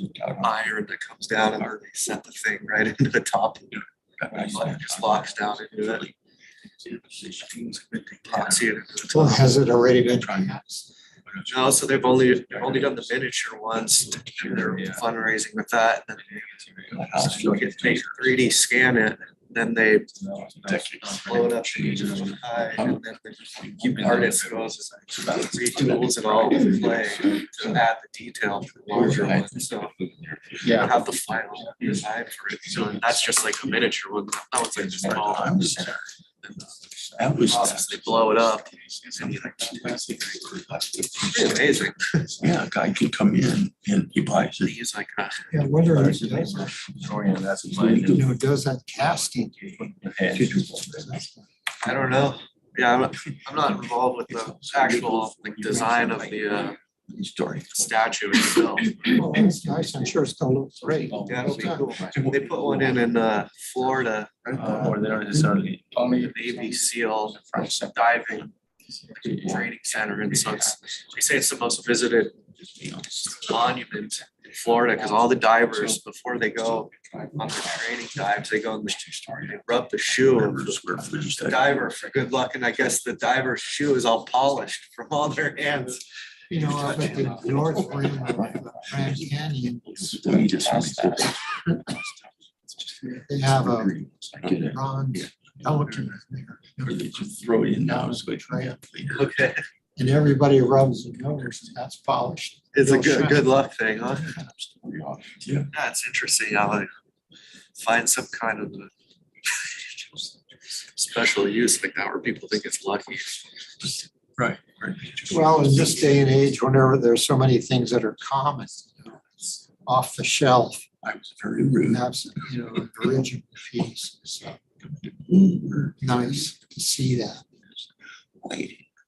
And then the helmet that's on the guy was designed by a local Being my face. Curry warrior. I guess he kind of I was rude. a bunch of locals. They like kind of pioneered the deep sea diving industry around here, which I didn't really understand that. A friend of mine, he's a photographer, and Ernie Brooks, he did this underwater photography. I don't know what They were all Avery and over working even with, they seem like the what's that guy's name? favor of. Like Cousteau? Yeah, Yeah, because they got the Cousteau Society. yeah. Worked with him a lot. Did anybody need to fill out a speaker slip for any items? I did. Oh, you did? I could collect them from you. That's what the Brooks Institute. I didn't fill in that. Now the item defunct, but to be discussed. Can I be just really School is done? Yeah, absolutely. We'll just call it up. yeah, the Brooks Super. Institute. Also, here's a copy of the letter that I emailed you. You probably already got it. Yeah. Just in case. I'll give this to them. Montecito. And Ernie Brooks. We went to high school together, so. He was the founder of? His dad was. Okay. Right. Okay.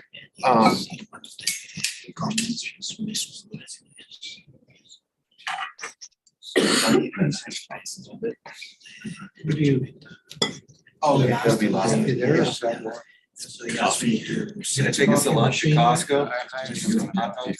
Yeah. Tons of stuff, but. Is there a cost? He's coming in first. Yeah, he doesn't need to sign up, he just needs to fill out one of these. Okay. And when he arrives. Yeah, when he arrives. Because I don't drink coffee, I don't even know why I'm asking. Oh, you don't? Short term. You're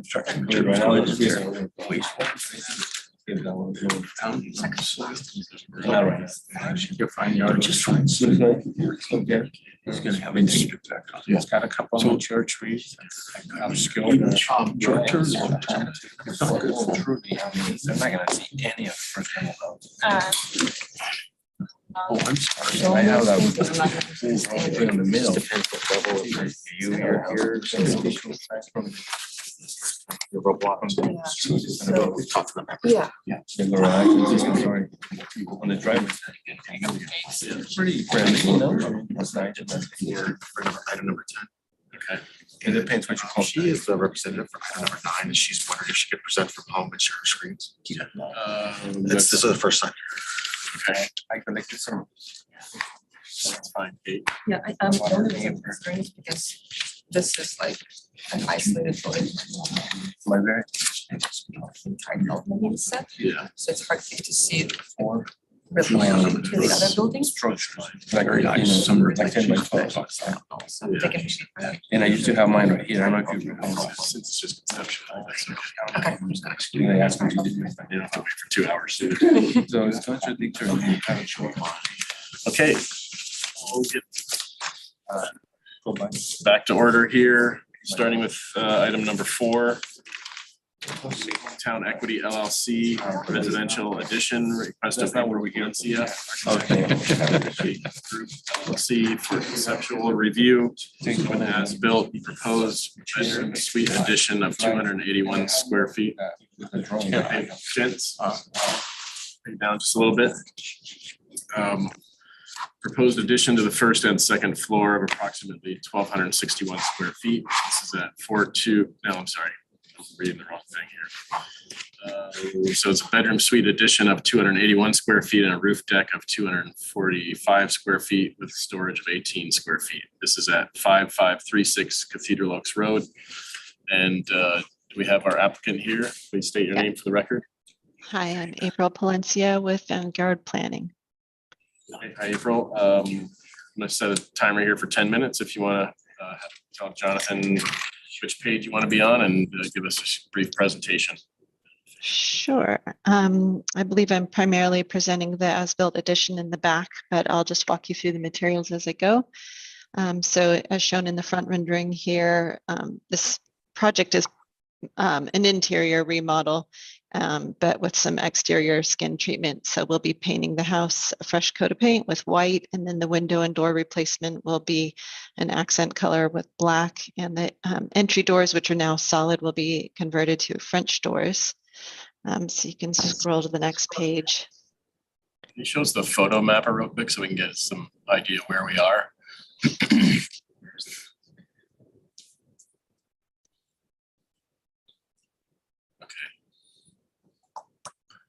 Got it.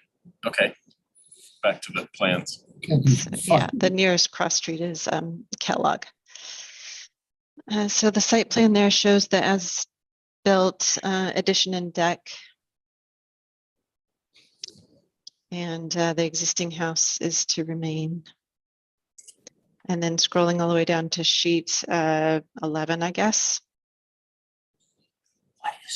We're through the building department pretty much, except for this approval. So the floor plans show again on the ground floor the as-built addition. Some work will be done in it, shown on the next proposed page, and then the as-built deck on the left side of the page. Next sheet, please.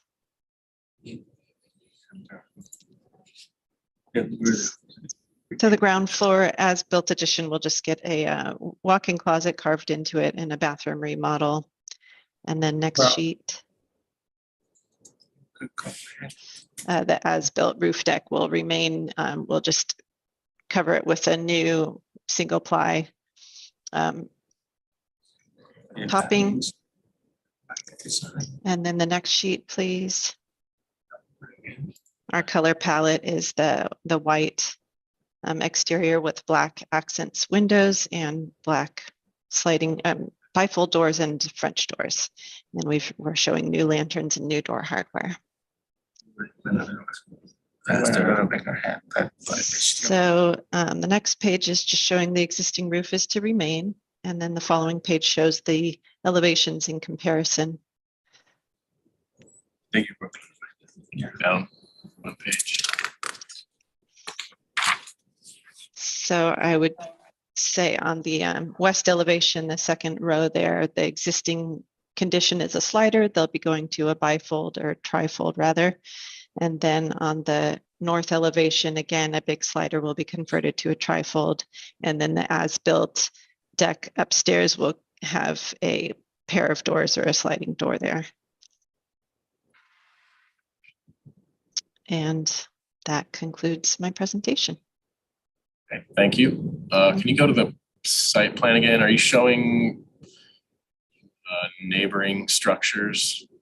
Just want to get a sense of if there's a privacy issue from that second story deck. Pretty central on the site. Okay. All right. So anyway, questions from the board? Okay, public comment. Is there anyone from the public who would like to speak on this item? Raise your hand or step Press forward. *9 to raise your hand in the chat if you're calling in. Okay, so one for public comment, comments from the board. Ms. Grubb. Continue to seem acceptable. Continue to seem acceptable. Okay, Mr. Verdiak. Yeah, it seems well conceived. I think it's okay. Looks good. Mr. Richards. Yeah, on Google Earth, it shows the backyard's like completely screened off by planting. So I don't think there's any concern about this proposal. I think it's acceptable. Okay, I have no concerns either. So I think this is very minor and this is here for concept. I think you could return for preliminary and final on consent when you're ready. Great. Okay, that's it. Thank you very much. Okay, thank you. Item number 5, Rodriguez addition, request of Penn Sue, agent for Jesus Rodriguez for conceptual review of proposed addition to the first and second floor of 1,261 square feet, located at 420 Los Verdes Drive.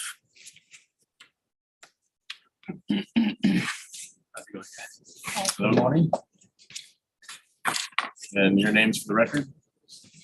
My name is Pan Xu, architect for the owner, who's also with me today, Jesus Rodriguez. Okay. Gentlemen. So again, 10 minutes, whenever you're ready. So our proposal is for a modest addition to the existing home. we are proposing to add an extension in the back of the home for a larger family room, and a stair tower which will go up to a master bedroom on the second floor, along with a porch extension to the front of the house. The second floor proposed will be brand new. It will consist of the master bedroom, as I mentioned earlier, and also with a 750 square foot ADU above the garage and extending over the portion of the existing home. That is the extent of our proposal. I do want to mention on the record that we have received, this project was supposed to be on the agenda for last meeting, and we had received numerous concerns from the neighbors about the proposal. I have reviewed all of those concerns, and we have tried to mitigate some of those in an effort to address them. Since then, hence the continuance from the last meeting. Since then, we had reduced the proposal by about 400 square feet on the second floor, and also reduced the outdoor deck area by about 80 square feet. There were some comments about the concern of the two-story being incompatible with the neighborhood, mainly consists of mostly ranch-style homes. So hence the reason why I introduced the porch, which I think would reduce the height a little bit visually from the street. The home is set back quite a ways from the street, and it is a quarter-acre parcel. So there's, I believe, plenty of room for the addition. That's my presentation. Thank you. You want to walk us through the set here? Yeah, elevations and such. Right, and this is the first floor plan, which shows the addition. The shaded area is the additional square footage. In the back, the addition for the family room, and also the stair tower in the front, and the porch. The porch probably should have been shaded as well. But that's the extent of the addition on the first floor. Down to the second floor, the shaded area is represent the new ADU with a exterior balcony toward the front on top of the garage. And then the portion to the left is the new master suite. That's hence the tower stair coming up to the master suite. Okay, go on to the elevations. Here you can see the front and the back elevations. The top one is the street elevation. As I mentioned earlier, I introduced the porch to basically visually cut the elevation in half, and therefore it's my effort of trying to reduce that scale so that it doesn't look like a full two-story from the street. The portion on the right is the ADU and the deck above for the ADU above the garage. And then the stair tower is self-explanatory. You can see that. And then the second floor master suite on top of that. The bottom elevation has the ADU stair coming up to the ADU on the left, and then the addition shown, the master suite shown in on the center of the elevations there.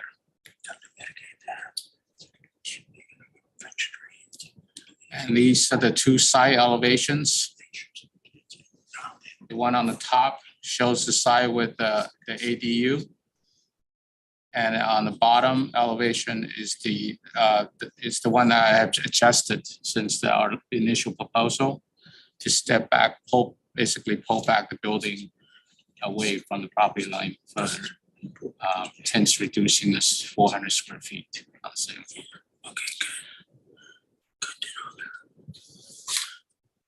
That's the roof plan. Okay. Any landscape being proposed? This is solely gonna be built on top of the existing footprint of the home, so no, there's no new landscaping introduced. Except for the new front patio, right? The Next to the stair tower, that's all new. under the stair tower, yeah, the front patio is gonna, that's right, that's gonna take away some of the existing landscape. So can we see the site photos also? She seems great, but she is. So it was scroll through.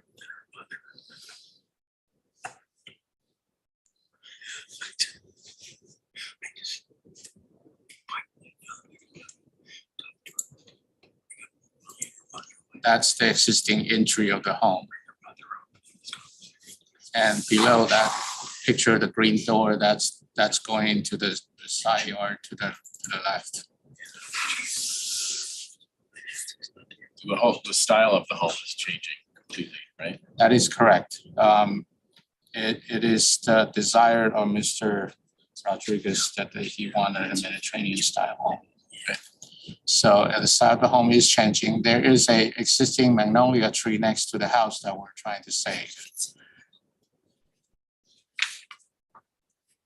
Keep going through those. On the right side of the property, there is an existing 20-foot tall hedge that goes from the right past it, from the off of the 20-foot setback from the front and then go all the way to the back property line. And all this hardscape around the house, just plain concrete, that's to remain. Yes. Yeah. The rest of the yard is concrete and there's a pool there. Let's keep going.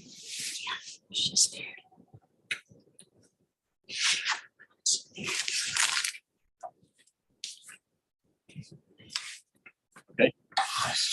Great, thank you very much. Questions from the board? You know, on the east elevation, you know, the how close is that to the adjacent neighbor's house? Elevation? Yeah, I mean, I could see it in the overall view, but yeah, in scale,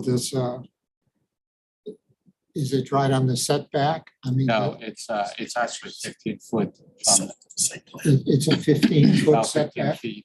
No, the setback is not 15 feet, but that elevation is about 15 feet from the property line. There you go, John, you can see that. And how close is the, you know, neighbor's house? To the right or to the left? It's to the right. East side. So Florian's house is my good friend neighbor, about 15 feet as well. Yeah. So there's From the about property 30 line over. feet between the two So we houses. might have between 25 and 30 feet of separation between the two structures. Yeah. Although on this side, we have a pretty full grown hedge. So privacy is not necessarily an issue. Yeah. Okay, other questions? All right. I'm just reading through all the letters here. These are letters. Yeah. Okay, so. Well, I have just one more question. You know, on the east elevation here, you're showing you know, the stair goes up to a landing, I guess. And is that cantilevered over? I see a line that goes up and apparently that. There is a balcony at the stair And that goes up balcony to. is cantilevered out a little bit? That's correct, yes. Yeah, So- for the entry to the ADU. Okay, and there's also a line there at the stair, so you know, that plane is there, and then that's set back a little bit, and then the stair is set back from that also. Is that right here? I got one of these deals here. This, if we go to the east elevation, I don't know if those work on the screen. Yeah, the green doesn't show up very well. I mean, what's this line here? Oh, that stair is enclosed because it also asks, there's a basement. The home has basement that is, that's the access for the basement. Also, this area is in one plane, that is in another, That's correct. and this is another, and that is, That line is in the same plane as the stair, oh, this is in the same plane as the stair. right? Well, that- So why do we have that line? Huh? So why do we have that line there? Well, it's the same plane as the stair, but that's that window to the left of that line that you just pointed at. That one. That's a different plane. I don't think it works well, Pen. Okay. Yeah, that other plane is recessed a little bit. Oh, okay. The ADU exempt from. Yeah. So really, we should be evaluating it without looking at, Yeah. considering what that looks like. My concern was that it's but it's not one plane, it's broken up into smaller pieces. Yes, there are several planes happening there, yes. Okay. Can you go up a little bit to one of the other elevations? In this, also Hold on. Go ahead, John. I'm sorry, what is this, a run plaster molding here? Correct. Also, keep in mind, John, that's the ADU portion, so we can Oh, well, review then that. that's a run plaster molding. Yes. Uh-huh. So I think go try down first. Just try to get an idea. No, other way. Yeah, that elevation there, just above, what is that big blank wall? Right there. That is actually a part of the ADU. We intentionally left out any window there because the owner wanted to still keep the backyard privacy for his own family. So the ADU, that's why the ADU has a Separate patio entrance. in the front, a deck in the front. Okay. Okay, any other questions? We could put a window in there if it softens, No, I was just curious. Right. Couldn't tell if there was something missing or if that was like a courtyard wall of some sort, but. Yeah, I know. I have to resist my urge to put a window there. Okay, public comment. Is there anyone here today that wanted to speak on this item? I know we had many letters voicing concerns, but there's no one here today. Is there anyone online that wanted to speak on this? Like to speak on this item for public comment, please raise your hand. We have one in the chat. Mr. Stephen Rothstein, you'll have 3 minutes when you're ready. Yeah. Somebody needs to mute. Yeah, turn yours off. Sound off.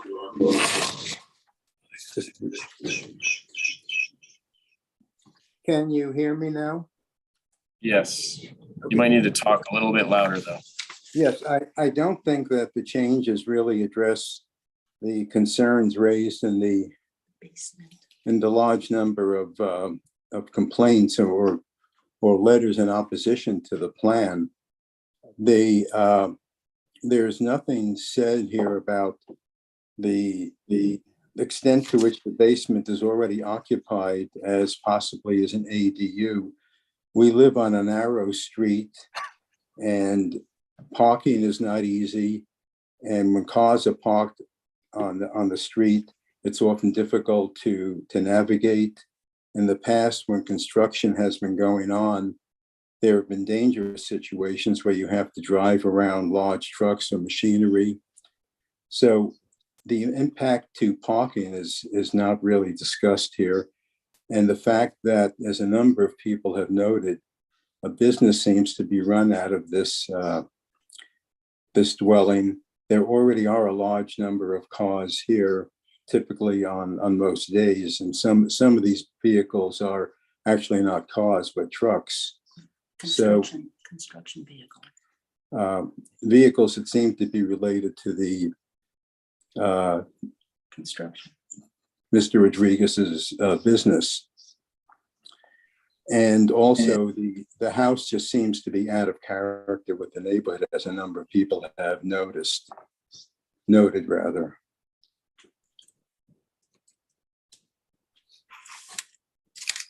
Anything else? All right, thank you, sir. If you are a call-in, you can press *9 to raise your hand and *6 to unmute.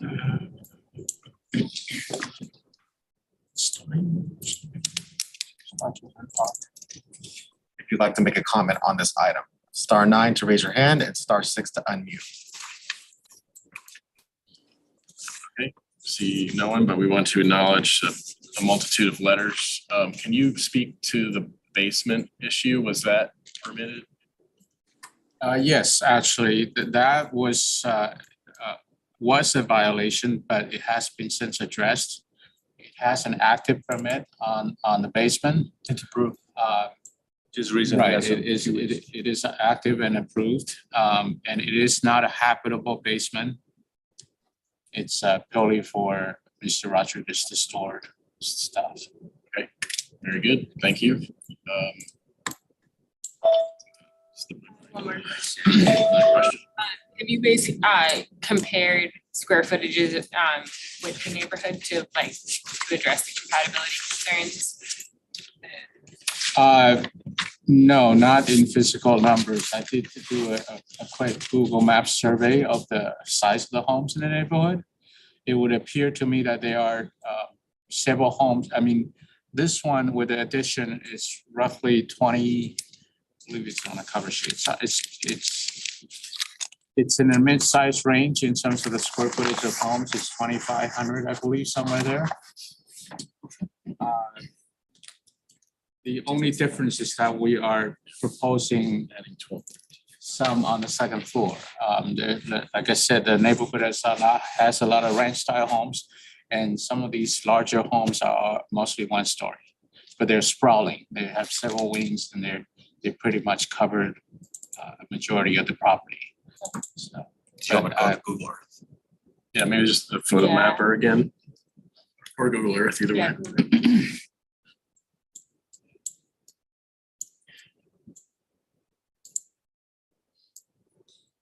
The red one right there, most of those homes are fairly large, I think. Yes. Are there other two-story homes in the neighborhood? There are a couple of two-story homes in the neighborhood.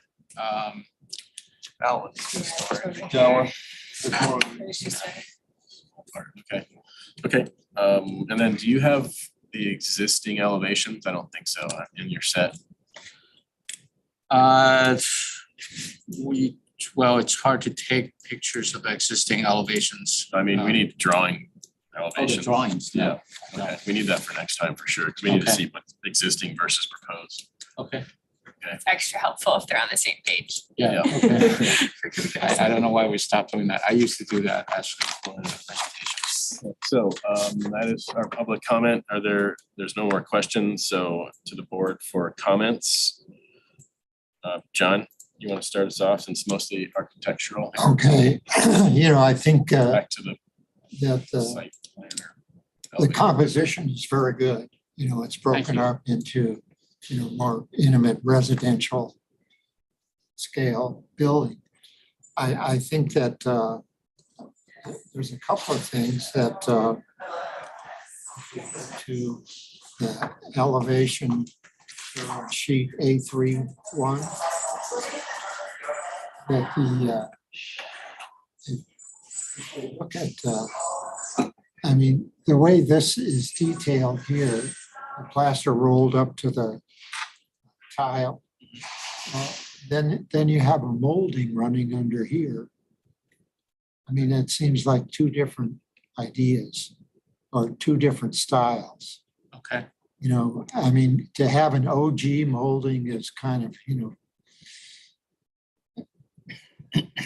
the detail, but I don't know what I don't think that it's consistent with this Mediterranean idea. Kind of maybe rolling it up, you know, well, anyway, think about that. I mean, that sticks out to me. I mean, I think that this detail is good, proper, and More appropriate for the style. yeah, exactly.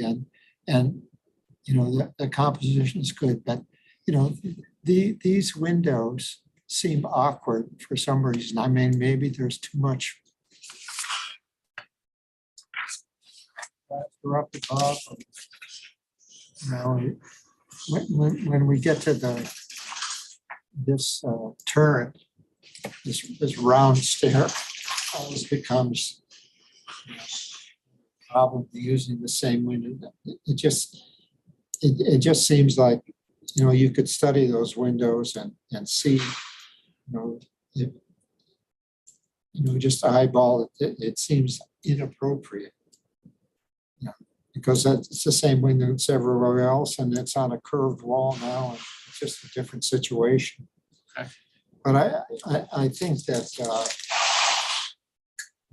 overall the composition is, I mean, I think you've studied that well and integrated it, and I appreciate that. So, Okay, Mr. would be Ridge. my comments. Okay. And you're okay with the mass bulk and scale? Yeah. Overall, for the most part.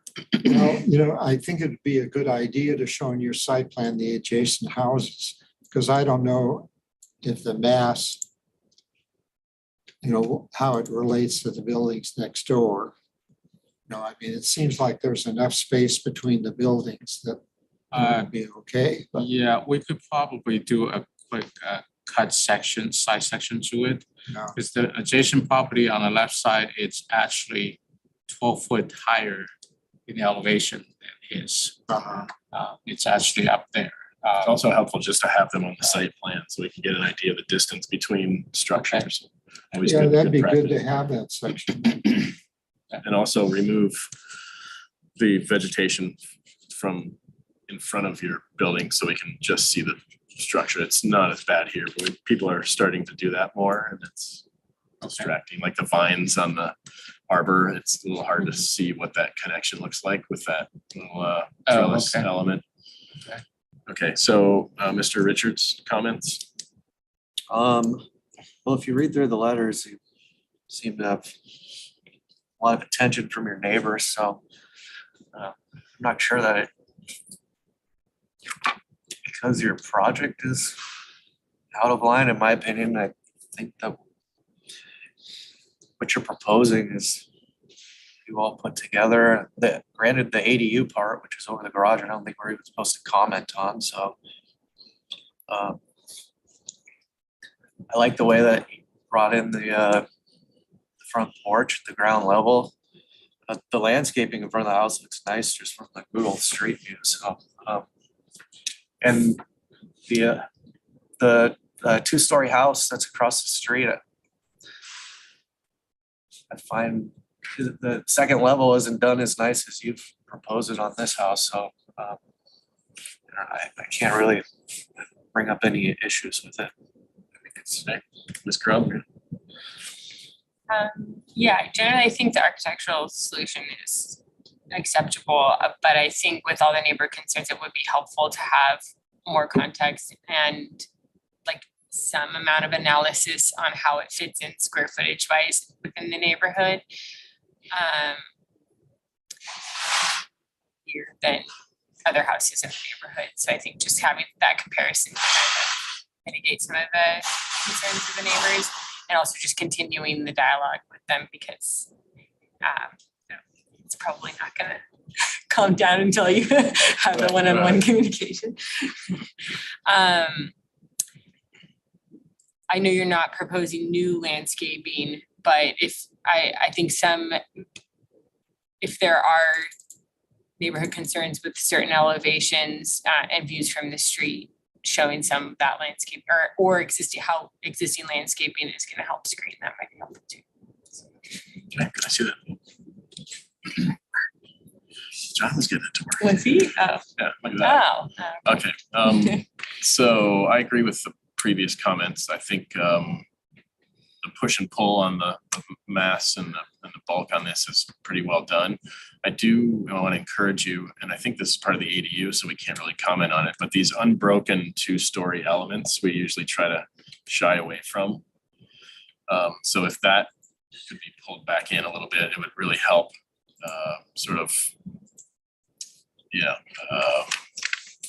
mitigate that issue. This is a little bit strange and through here, this large, and that goes back to that previous comment, that post there looks a little spindly for that. But is that part of the ADU right here? Yes. That is the And porch. here, for the that's ADU, all yeah. ADU. So it actually cantilever out over there. I know visually I probably need to put shadows under the deck. Oh, where's the cantilever? See where the floor line is That right here? there? Yeah, Oh, so this is open underneath. exactly. Oh, Yeah. it's cantilevered. What So is- this line is not there. That second line, is there a second line there? No, my eyes, no, that line is there for the wall. Past it. So, I'm not seeing Oh, where the it's- cantilever is then. We're seeing that the plane on the ground floor is pushed back. Right. The vertical plane. right, In So this area. how far is it cantilever? Oh, I forward? got you. about 4 feet. Okay, I see what you're saying then. So that helps a little bit. I guess I'm looking more like this. But anyway, I mean, it's always a red flag when you get a lot of letters like that. So we just want to make sure we do our due diligence and that encourage you to talk with those neighbors. Also, I want to comment to the gentleman who was speaking earlier that it's not really our purview. We're an aesthetic board, so it's not our purview to deal with parking and construction. You'd want to talk to other city departments about that if there's an issue. But we don't really. County departments. Sorry, county, yeah. How long have I been here? Also, so as far as the style goes, it looks to me like there's mostly ranch homes. So with the neighborhood context study, I would encourage you guys to show us if there are other examples of this sort of style in the neighborhood. So again, photos of neighboring residences. It's just if everything is ranch and then all of a sudden there's this sort of bigger Mediterranean home, we're also concerned with neighborhood compatibility. So we want to make sure that this is going to fit in with the neighborhood, given that the size is increasing considerably. This one is around the corner. Okay, so maybe just, show us that on the plan and map. Also, I think if Josh and Alex were here, they would talk more about the fenestration. So we just want to see more details and the unification of window systems. And so can you go to the others? Because I'm just looking at, some breakups on those windows and then just some full glass for the other elevations. So Yeah, those. so there's a kind of a lot of different types of windows happening, and I think if those two architects were here, they would push you to sort of unify and reduce the number of different types of windows to make it more consistent. Those windows are existing, but. Okay. And then some. Yeah. No, we'll replace it. Storage, That's one of the issues that can easily be solved, yeah. Yeah, John, you want to To comment keep on the them window? consistent throughout. Yeah, I mean, see, the So that's, windows like that, those are existing, you're saying? Those are existing. well, Yeah. yeah, they're not like the other ones. Like that, I'm sure is necessary because of and there's one behind there, but I mean, that's necessary, but I think when you get to this scale here, I don't know what's going, is there a bathroom behind there that makes that, Correct. yeah. Yes. anyway, I think, study that to try and make the windows consistent.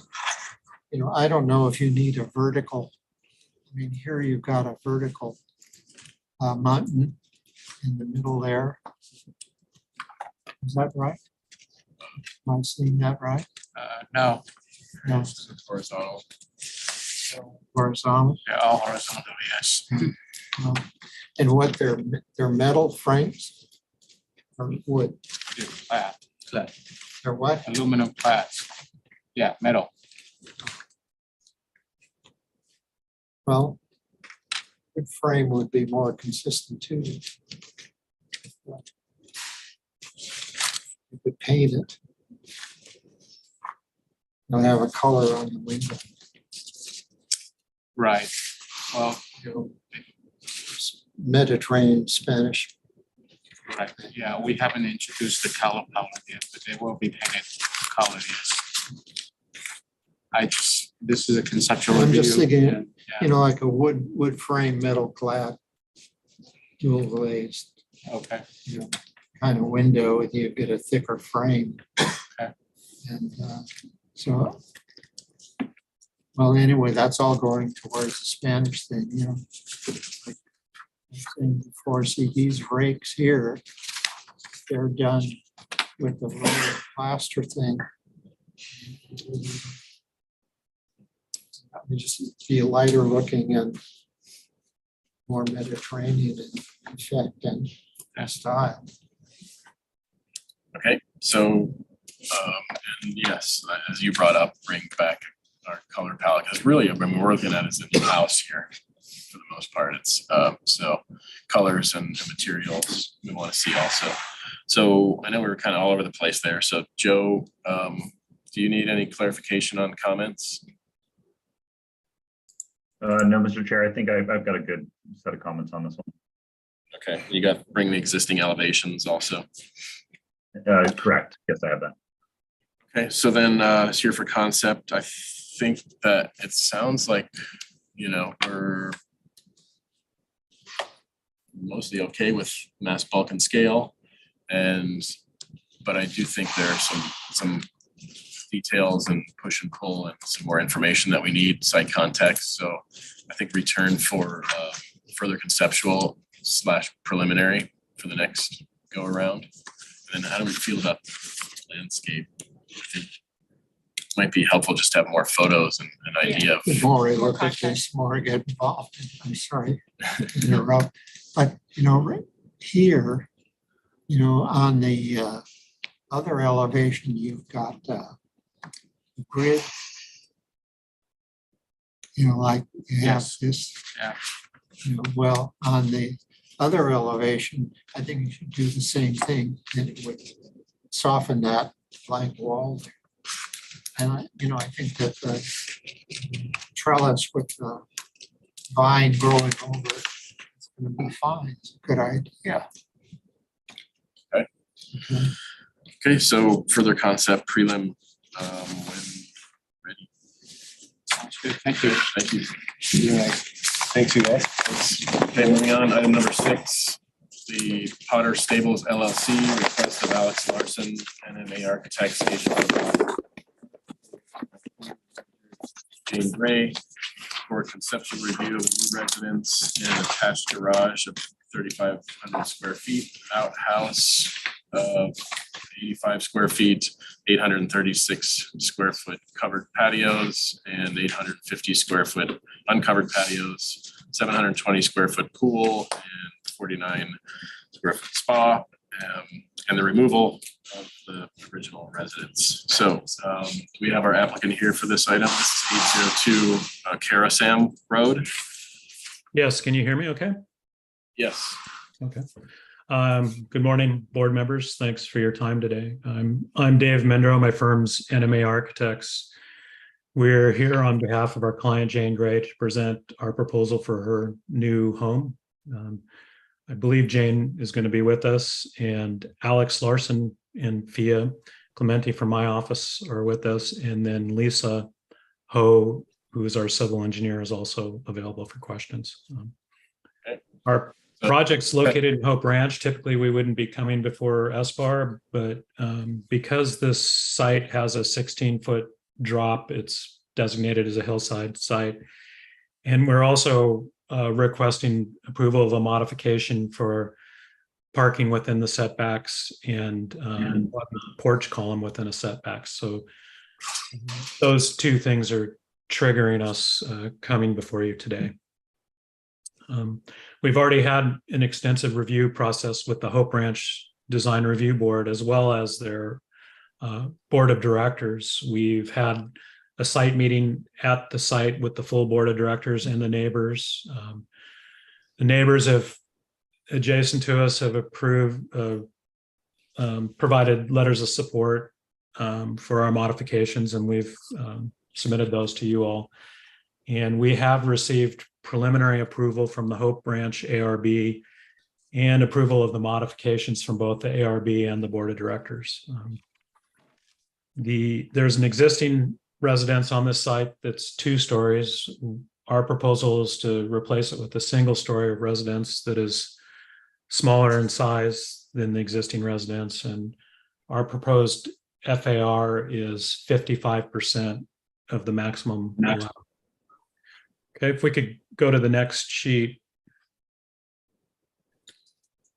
So this is the survey showing the site, and as you can see, the site, it's entered from the upper right-hand corner off of Karasum, and it's a flag lot.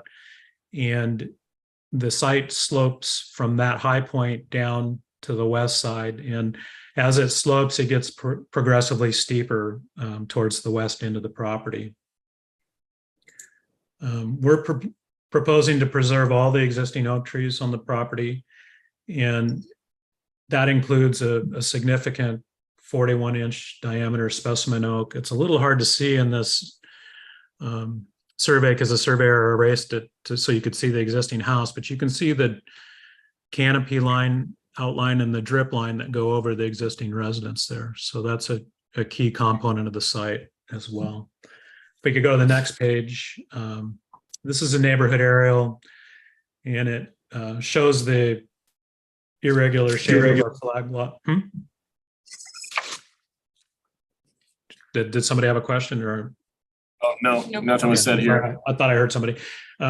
This shows the irregular kind of configuration of our lot and the flag lot off of Karasum. It shows the relationship to the neighboring homes.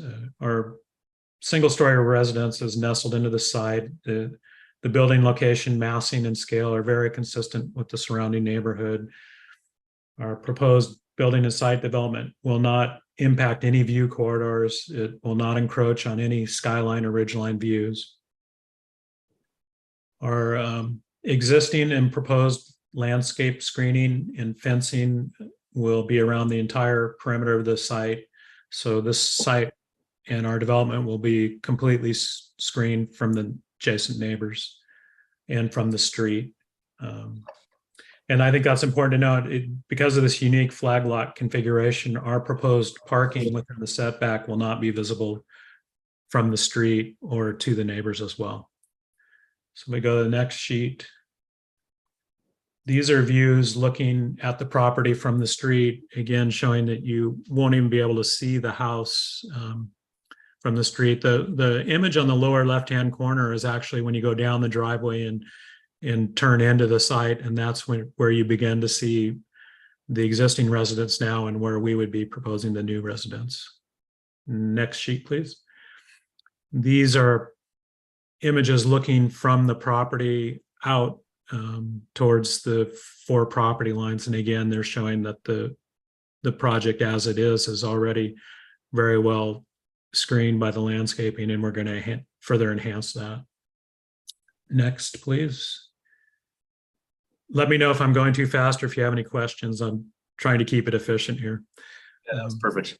Okay, these are photos of the existing residence and shed that are going to be removed. We've had a historic report done, and it was determined that this existing house is not a historical resource and that can be removed. And so this is the house, and the next sheet is the shed that's going to be removed as well.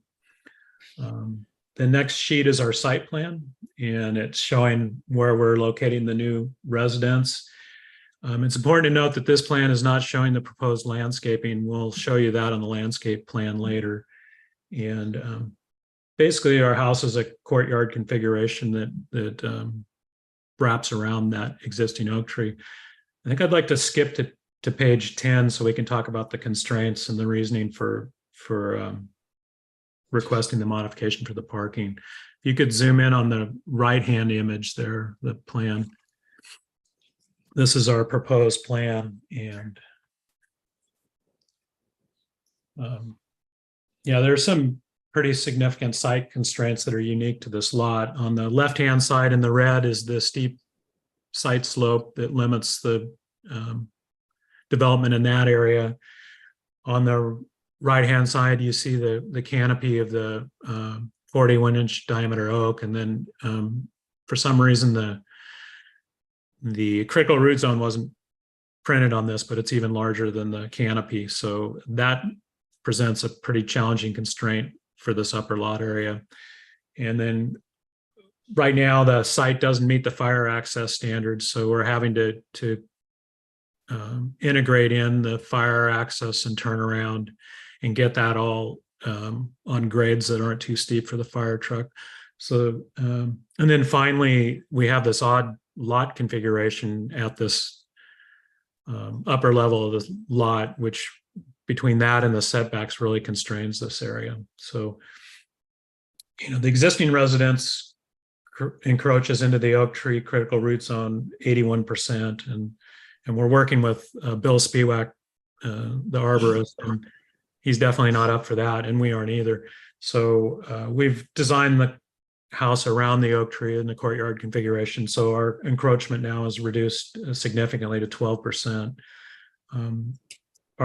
All our development, the house, the pool trellis, and the little, we're calling an outhouse, which is a little bath changing built a little accessory structure with the pool, are located on the flatter areas of the site to minimize grading. Even with all this and the fact that our project is 55% FAR, we just are very limited with space up above here. So the existing house has parking within the setbacks, and we're proposing to maintain that in order to allow us to have that move away from that oak tree and do all the things I've talked about. And then one other minor modification on the lower south end of the house, we have one porch column that's encroaching a little bit, I think a little less than 2 feet into the setback, but this is on the interior of the lot and has no real impact to the neighbors or anybody. So those are the constraints. If we could go back to sheet 9.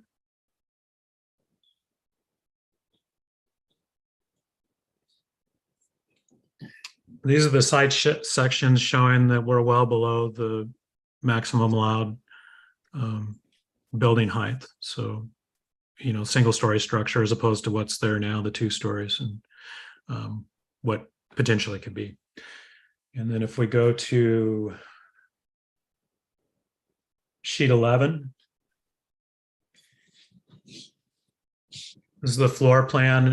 It's basically a 3-bedroom home, and it's separated into 3 wings. So the central wing is a great room, living, dining, kitchen space. To the right is the master wing with the master bedroom and den. And to the left is the bedroom wing with the bedroom and garage. So if we can go to sheet 12 is the roof plan. Again, shows those gable structures that are linked by flat roof transitions. The next sheet is a reflected ceiling plan, which we can go by that. The next sheet is a perspective of showing the pool design, and what we have is a metal trellis, and then that little plaster building is what we're calling the outhouse, which is a little bath changing room. And next sheet is our building design, which it's I guess you'd call it a modern gable style home. It's again a series of gable forms connected by flat roof transitions and transparent links. It's also important to note that we've not shown the landscaping on this, so you can see the buildings, and we'll show you the landscape drawing at the end of the presentation here.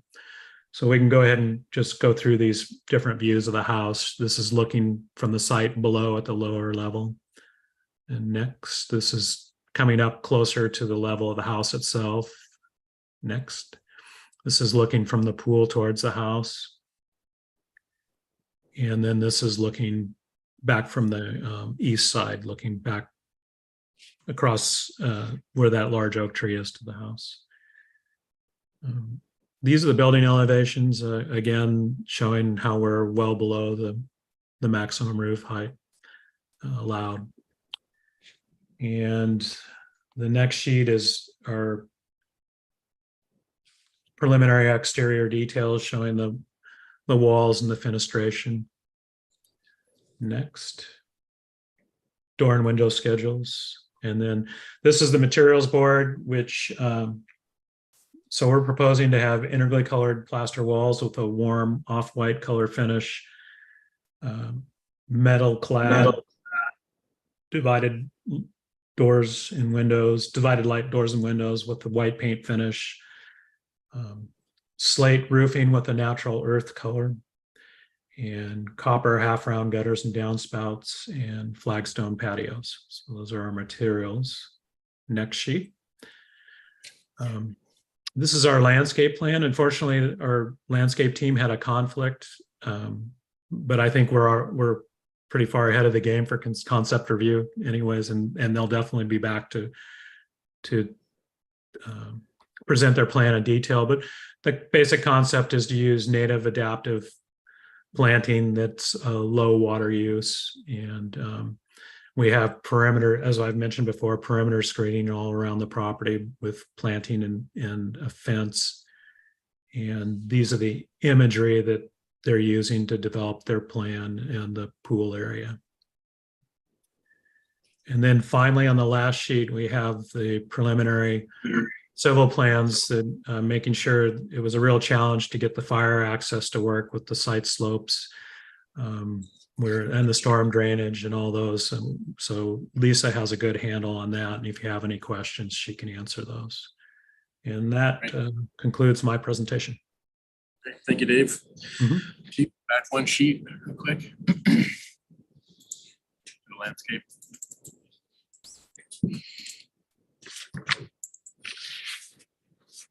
Okay, great. Questions from the board?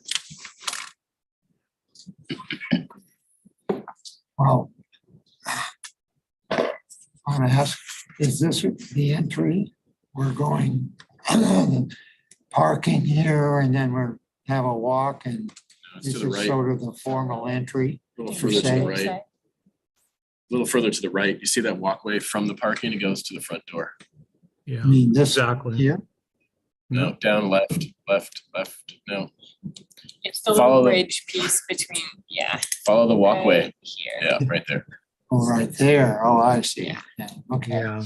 So the landscape architects taken a lot of time and care to choreograph that entry, and it wraps around that existing oak tree, and it's a very nice progression into the house. Yeah, so that's under a little flat roof there. Yes, over at the house itself, it enters in. It's basically a glass entry door and glass on the other side, so it's a transparent entry link between those building forms, and that's where you enter. Okay. Other questions? Oh. Okay, public comment. If there's anyone from the public that would like to speak on this, please step forward. We had 2 letters in support. Otherwise, there's no other public comment. And so comments from the board. Mr. Berdiak. Well, I like the concept of integrating the buildings with the trees, and makes a kind of a little complex of buildings and a little your very own little village there, so to speak. I think that that's really well done, and it's going to be a lot of fun to live there. I think that if we go to mean, it's just kind of my thought, I think.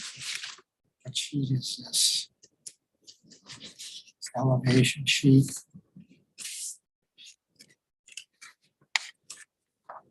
Up there. Like we have this condition at the back end, and here we have this condition.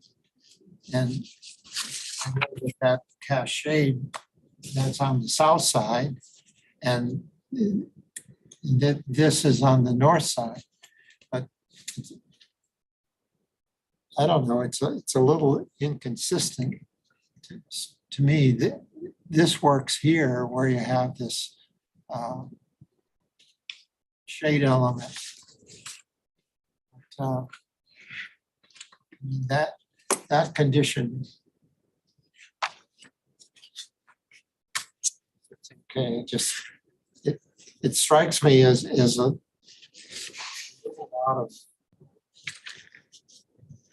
little out of context with the concept. Maybe I just take a little while to get used to it. So you're wishing the north looked a little bit more like the south? Yeah.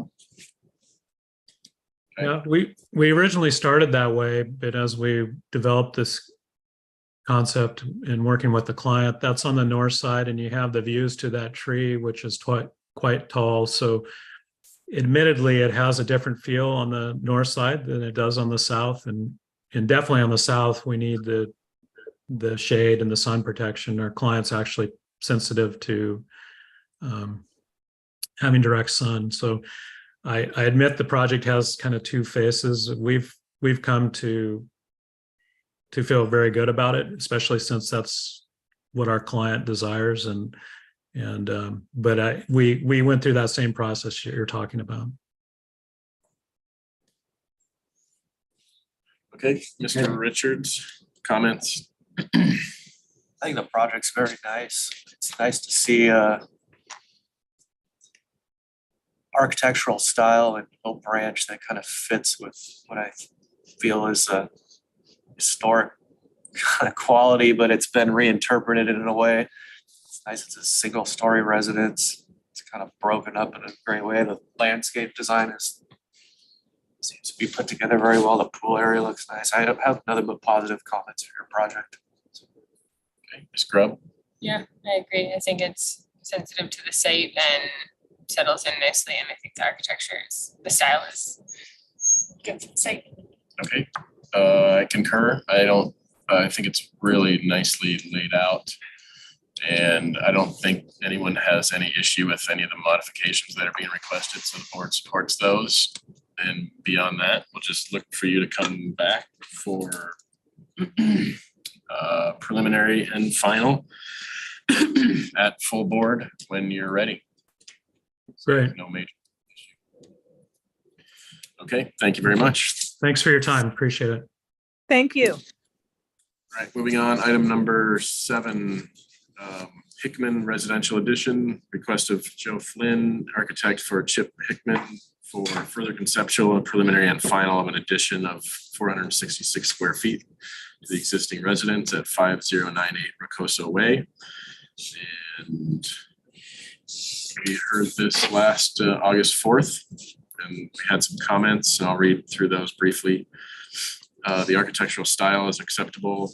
Incorporate trees to soften driveway entrances while respecting required sight lines. If boulders proposed within right of way, ensure the placement appears natural. Study ways to reduce paving and confirm that parking permitted within front setback. Move fence inward from wall at a minimum 18 inches to provide additional planting area. Study trash enclosure and shed, confirm placement within front yard setback is allowed. Return with details of proposed gates and return with site photos. And so we have our applicant here. Your name for the record? Joe Flynn. Joe, welcome. And 7 minutes ought to be enough, don't you think? Just want to watch us through. I have a list I'm going down and. Yeah. Okay. Can I see the drawings? Yeah. Seen this a couple times. Yeah, this is the third review, yeah. All right, so I'm just literally going to go down the list of your comments and how we addressed each and every comment. Comment A, architecture is acceptable, so no changes there. Comment B, incorporate trees to soften entrances. So we can take a look at the site plan here. You'll be hopefully happy to see that we added some trees. We carefully studied the public works clearances. To work on the screen. You might even, Oh, okay. you're welcome to go up there and point if you want. No or just problem. Explain it. I think it's pretty self-evident on the drawing that you can see there's trees there at the elbow of the driveway. The dash line is indicating the clearance that Public Works is requiring. So we were able to fit some trees. The client was also very happy to include trees there, as was I. So that was fortunate. We have also removed, well, this kind of piggybacks onto comment letter E, study trash enclosure and shed, confirm placement within front yard setback, as well as comment C, study ways to reduce paving and confirm parking within front setback is allowed. So it was determined by our case planner, the parking was actually not allowed. So we went ahead and removed the parking stalls just to the right of the driveway entrance there on the right-hand side of the drawing. And we've incorporated some additional landscape. So that I think will help kind of buffer and screen the project from the street, which is what I believe the board was after. So we were able to accomplish that. That shed went away also. The shed went away. That was like a removable tough shed. So the owner was more than happy to remove that. The trash enclosure was kind of old and ready to be redone. So we were able to move the trash enclosure to the left side of the house there. So it's out of view. It's behind the fencing, which I'm kind of jumping all around here, but the comment regarding the fencing on the University Drive side, we pushed that back per your suggestion, which was a good one. And now it is 24 inches past the property line. So there's enough of an area there to plant. We were thinking of doing a ficus hedge to create more of a visual buffer. Also, University Drive is a busier street, so it provides a little bit of sound buffer as well. And then let's see here. Comments F and G. So if you can turn to sheet A 9.0, please. The comment is return with details of proposed gate.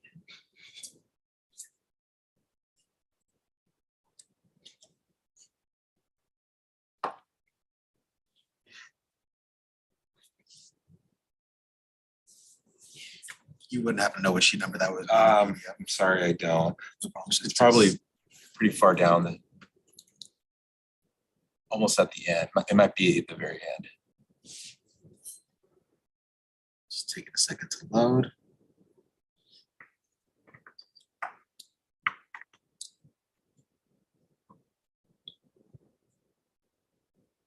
You're looking for the gate. Yeah. So it looks like it's on page 20. 20.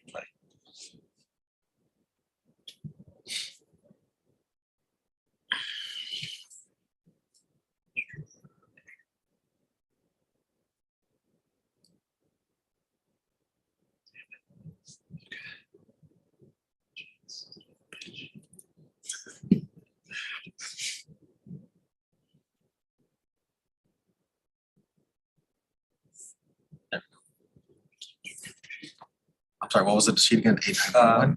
If you could, yeah, 9.0. I think you have to go up. Is it not in this one?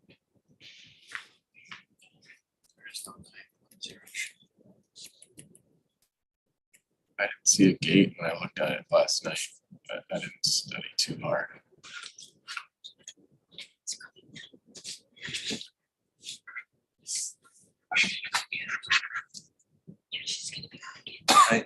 Can I see the elevations? Hoping this is the one I updated. Go down one. Submitted. Top Yeah, that's the gate Oh, okay. there. Gotcha. So we have a detail. It's essentially what you're looking at there. You zoom into that. upper Can you left? just describe what it's supposed to Yeah, so it's horizontal redwood fencing, and then it's basically just a welded black steel frame.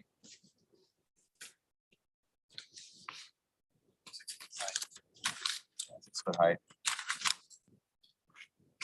And like photos? Site photos should be 8-0.6 on the PDF that I submitted.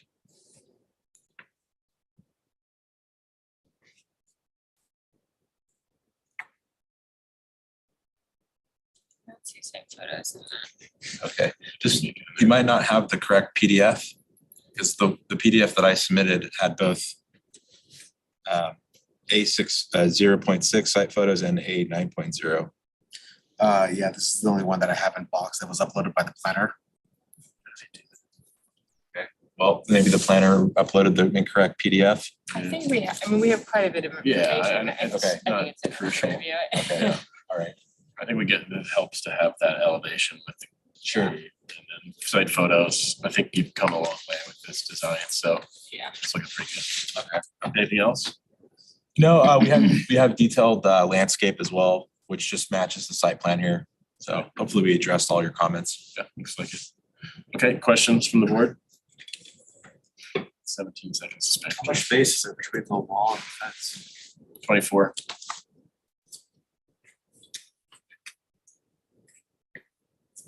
Okay, no other questions. Is there anyone from the public that would like to speak on this item? See no one, comments from the board? Ms. Grubb? I think the addition of the trees in the front yard are great. I would recommend probably choosing a different hedge material, just given such a constraint, the ficus is either gonna push your fence over or the wall, push against the wall pretty quickly. So I'd probably recommend like a bay laurel or compact Carolina cherry, something that's doesn't have quite as an aggressive root system. But I think the addition of a hedge is a good idea, so. It's not gonna hold anything up, I Okay, make I that appreciate comment. Recommendations? Yeah. Okay, sure. Yeah. Appreciate that. Any other comments? I would look at how you plant your trees. I think the symbols are smaller than what the trees are going to want to be. I think the trees you've chosen are nice, so just when you go to put them in the ground, you might want to space them differently than how you've proposed it on your plan. And I agree with the comment on the ficus. It's gonna cause a problem. Okay. Great. Anything from you, John? Yeah, I mean, not a fan of this project. I don't like parking cars in the front setback. We aren't. And you have 2 front setbacks here, I know, and I'd like to see a couple parking spaces, you know, in, John, there is no parking. You're not parking in the front setback. There was before, and it was removed. That was just a driveway. there's no parking.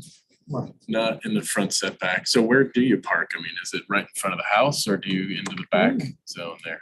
Or on the street? I mean, where do you park for this, Joe? Well, there's street parking. The house currently does not have a garage.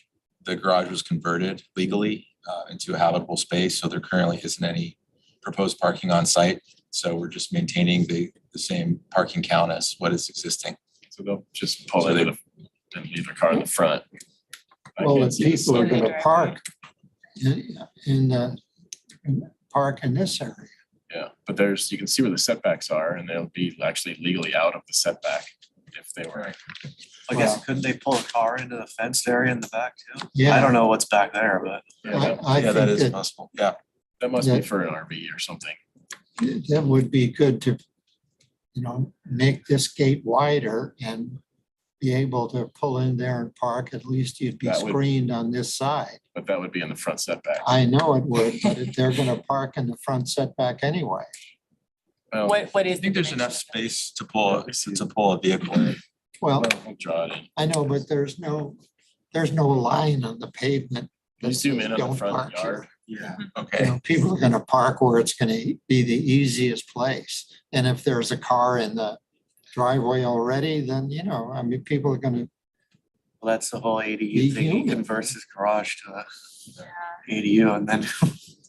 Yeah, It's and then kind of it interesting creates a what problem. happens. I think this sort of thing, degrades the neighborhood and the only solution, or half measure would be to try to make a space in this area, which is at least is screened on that side.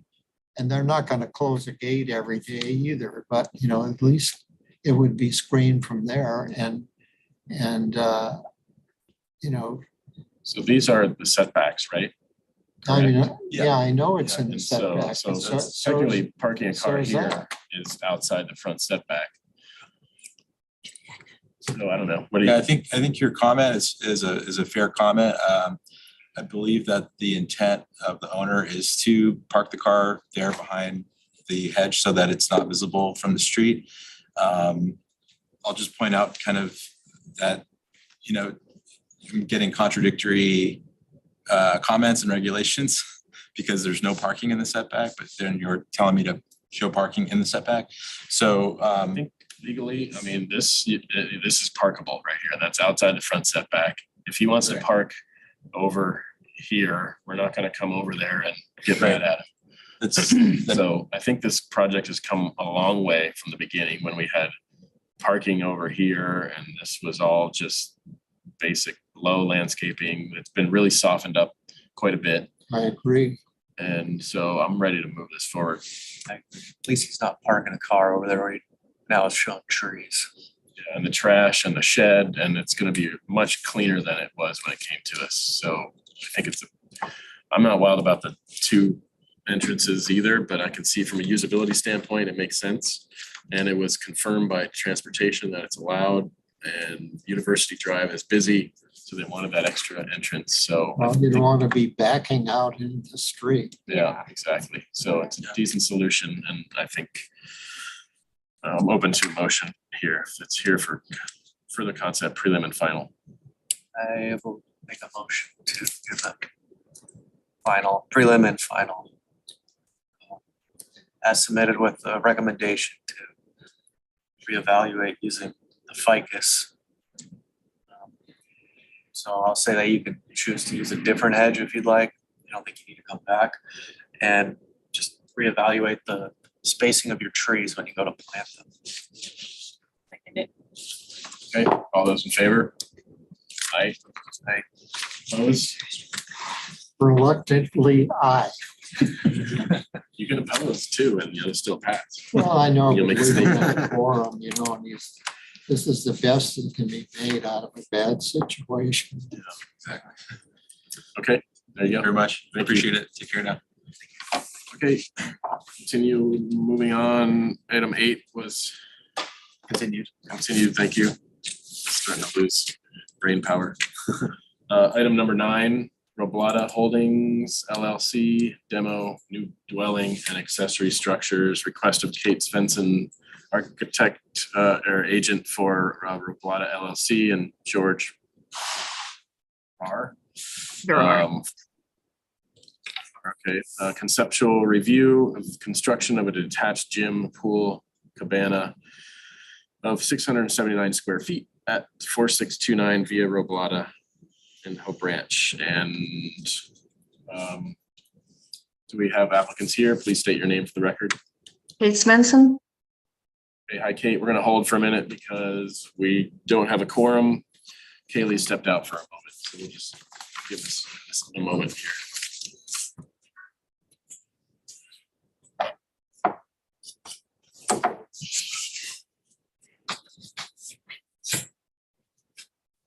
Hey, Michael. Who's having fun? Yeah, absolutely. This is the first.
Okay, Kate, we're back. So whenever you're ready, you got about 8 to 10 minutes.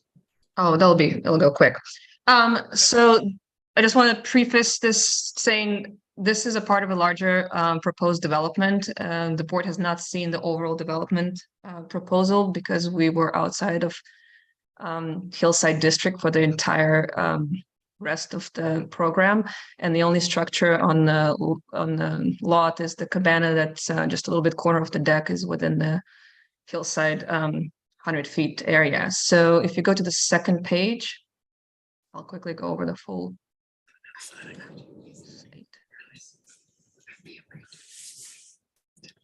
So what you see is the proposed plans. Currently on the site, there's a 2-story Spanish residence and horse stables and some small accessory structures. Everything will be demolished except for the horse stables, which are partially demolished and converted to an accessory dwelling unit. So that's the structure in the center right. And then the cabana is north of that at the page north property line. We're gonna make her the host so she can. Oh, yeah. Oh, I can Hey, do did you want to that? be a host so you can walk us Yeah. through Yeah. faster? Will you guys see my mouse? Yes. Is it working right now? You should be able to share your screen now. You have to now share. Wait, share. I don't have these plans open. Hold on. Let me I thought open you this wanted. first. Yeah, just give me 1 second. Middles. I thought I could share. I could use your screen. I guess. Okay. Okay. So share screen. Okay. How's this? Great. You guys see it? Yes. Okay. So, okay, how big is this? I'm gonna get rid of you guys there. So this is the footprint of the proposed single family residence, proposed pool, pool equipment space. This is the horse stables that are partially demolished, and attached garage that is existing and it's going to remain. This structure will be converted to an ADU. This is the subject we're here for, is the pool cabana. So it's just over 600 square feet. It's a detached structure with a covered patio with trellis above. These are the site photos of existing conditions. Like I said, everything will be gone. So it's a Spanish residence. Everything is going to be demolished and replaced with a new development. And I'll skip to the cabana plans. Okay. So this is the floor plan. Basically, the majority of the structure is the room they're going to use for the gym. And then in the rear of the structure is their kind of a spa area with a bathroom and a sauna and showers and such, and a little mechanical enclosure for equipment on the back. And outdoor little patio with a cold plunge tub. So it's pretty simple structure using standing seam metal roofing, stucco and stone veneer. I'll show you the elevations later. And this is a steel trellis structure that's attached for some shading in this outdoor patio outside of the cabana.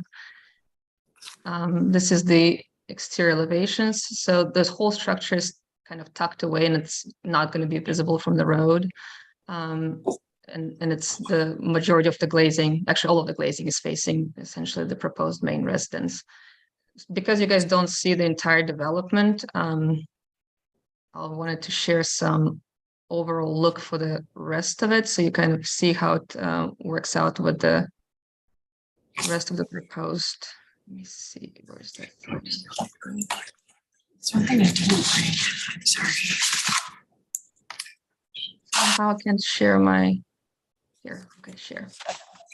So this is the overall new look for the residence and the pool. The plans, the renderings were done by Bosky Landscape Design. Unfortunately, couldn't be here, but they'll be here for the next hearing to explain their landscaping around the cabana. So that's the overall design intent for the property, and the cabana. Except for my house. I'm sorry? From the street. Go ahead, there's just some background noise. Not from my house. Oh. And the cabana is basically following the exact same design and material selection. So everything is very kind of monochromatic. This is the ADU stable, so everything is basically very similar looking within the whole proposed development. So this is the view of the cold plunge.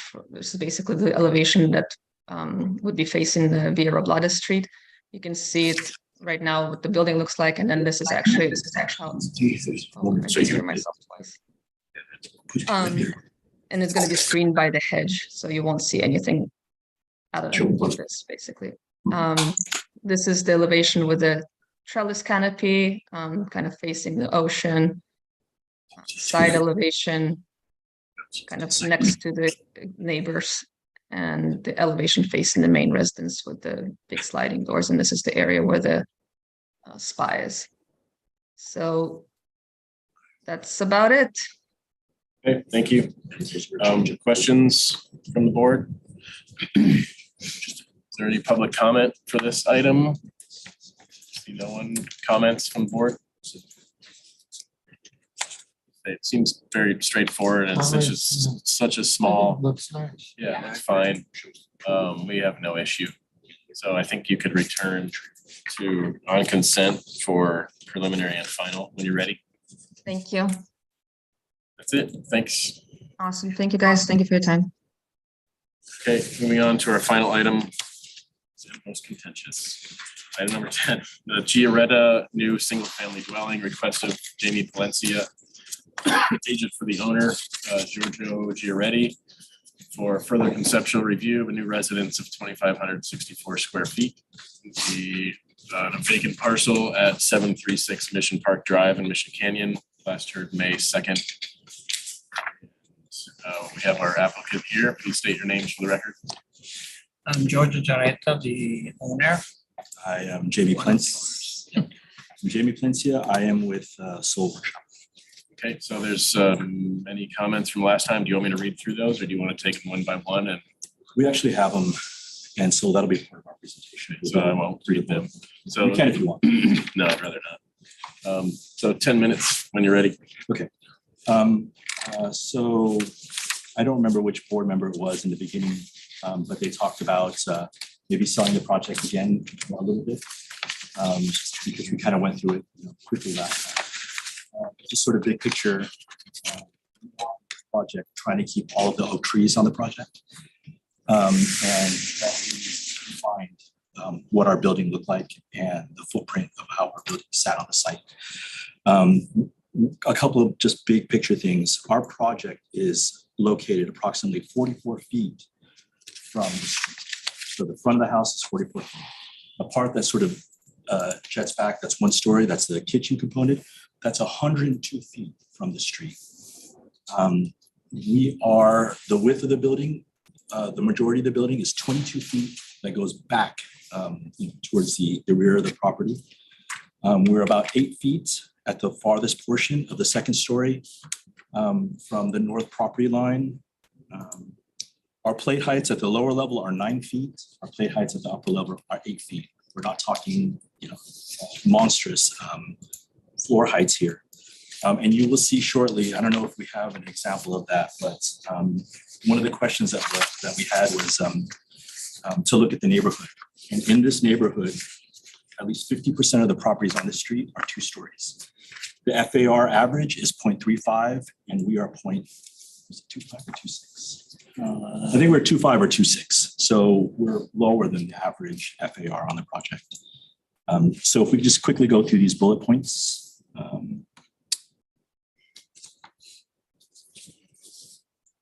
Is there a sheet that you want me to go to?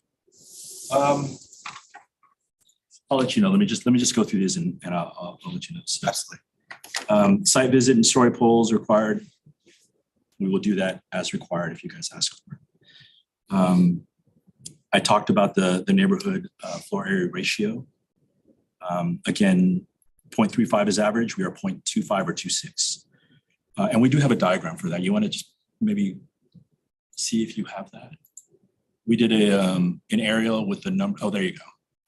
So these are the numbers for at least 14 properties on the property on the street. And you can see, like I said, at least half of them were 2 stories.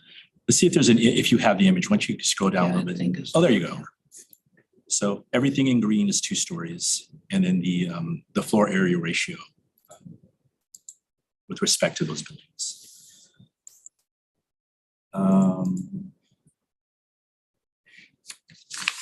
So if you go to the site plan, there was just a question about the adjacent properties. Let's go back there. If you can zoom down below, you can see sort of the survey and it was always on there. I think we just never really talked about it. From our axon, you'll see that we actually modeled the property to the north of us to give you some scale. But this diagram does show the adjacent buildings immediately adjacent to us.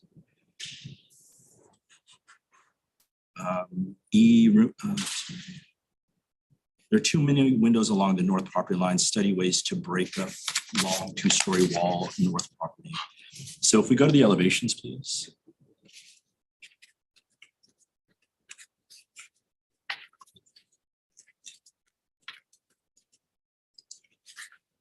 So if you look at the elevation, to the top elevation, in our previous design, we had, on the top right, which is the second, one of the bedrooms up there, we had 2 windows that we have completely removed. And as we proposed in our last meeting, those 2 smaller windows are going to be the bathroom windows, and they will be frosted so that we'll let it light in, but we can't see down. You can use that pointer there. Oh, right in front of your laptop. It doesn't work on the screen, that one. Oh. They've been trying it all day. Those are the window you're talking about. Yeah, you can use this, Jamie. Oh, perfect. Thank you. I think it might be the angle too. It's weird. There you go. There you go. So yeah, we had windows here and windows here, and we removed those 2. And these 2 windows are the 2 bathroom windows, and now they're just going to get those. So, so that was that.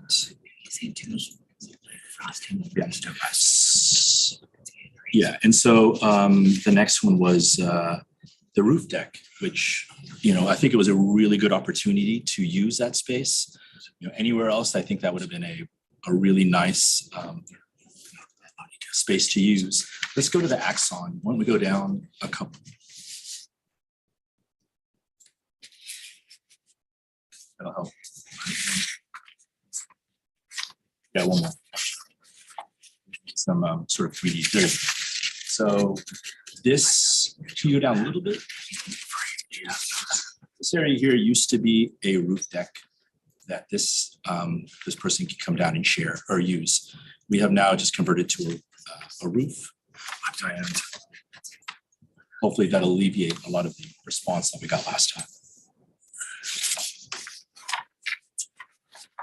So the board is concerned with potential impact of oak trees. So we have since gotten an arborist report. The thing that we have proposed is in agreement with what they had suggested as far as protecting the oak trees on the property. There is one oak tree that we propose that is sitting back here to remove. And in his report, he has said that that oak tree is leaning and that it will probably in the future be very difficult to keep alive. So we are proposing to remove that, and there are mitigation measures, which I think is 5 trees. Yes. Yeah, 5 trees on the property. And we haven't completely decided where those are going to go, but we have tons of room in the back, probably over in this area, to 5-gallon trees to mitigate that. There was a comment about, can we go to the elevations real quick? This is fine. There was a comment about this transom being a little bit high. We moved it over a little bit further, and we can study that a little bit more if the board feels that if it's cutting it close. I'm looking at it now, that could be true. But for what we want to do in the space below and, wanting to have those transom arches to let additional light into that space, we thought it was appropriate. So we can certainly have that discussion further if we need to. And then let's go to quickly the site plan. Just go up a couple. Oh, one down. I'm sorry. Yeah, not so. One more. So in our previous design, we had a pool equipment that was located over here. We have since moved it to this side of our building, which we think will alleviate some of the sound concerns from our neighbor to the north. We think it's a good spot also. This could be used for some kind of planting, or I think we were thinking about putting a storage space in that maybe. No. Oh, just planting in that area. In the sitting area under the oak tree. Sitting area under the oak tree. So it'll sort of open up that space, which I think is a good idea. And the pool equipment will be just located here on the side. It will be screened. And what's also good about it is there's really nothing over here except for the garage. So hopefully that will not disturb anybody. I was going to have Giorgio just really quickly talk about the equipment and the sound. Yeah, so we did investigate pool equipment to see what the sound level, how far we are compared to the limits. And we decided to use variable speed pumps that are the quietest, and they are with total enclosed motors. And the expectations for those are to have at the source around 40-45 dB of noise, and that's roughly 10 feet from the neighbors. Then you lose another 10 dB, and then there is a fence around the property. And we are in the landscaping. We are proposing to have an edge in the middle that will remove another, according to the calculation, around 20 dB. So it should be. The level should be, roughly of two people talking to each other, close to the fence, essentially, in a normal voice level, to give an idea. At least that's the preliminary calculations. Thank you. And then the last comment was just about landscaping. And I think at this time, and because of the comments that were given last time, we didn't want to spend too much time thinking about that. If we need to go back there and reimagine this building some way, we wanted to be able to do that without spending too much time and money. Okay, great, thanks. Questions from the board? It's the driveway material. Is that permeable to save those oaks? It is, yeah. Are you changing the grade there at all? I'm surprised that they said that tree would be okay. No, Who's the arborist? it's in the report. Yeah.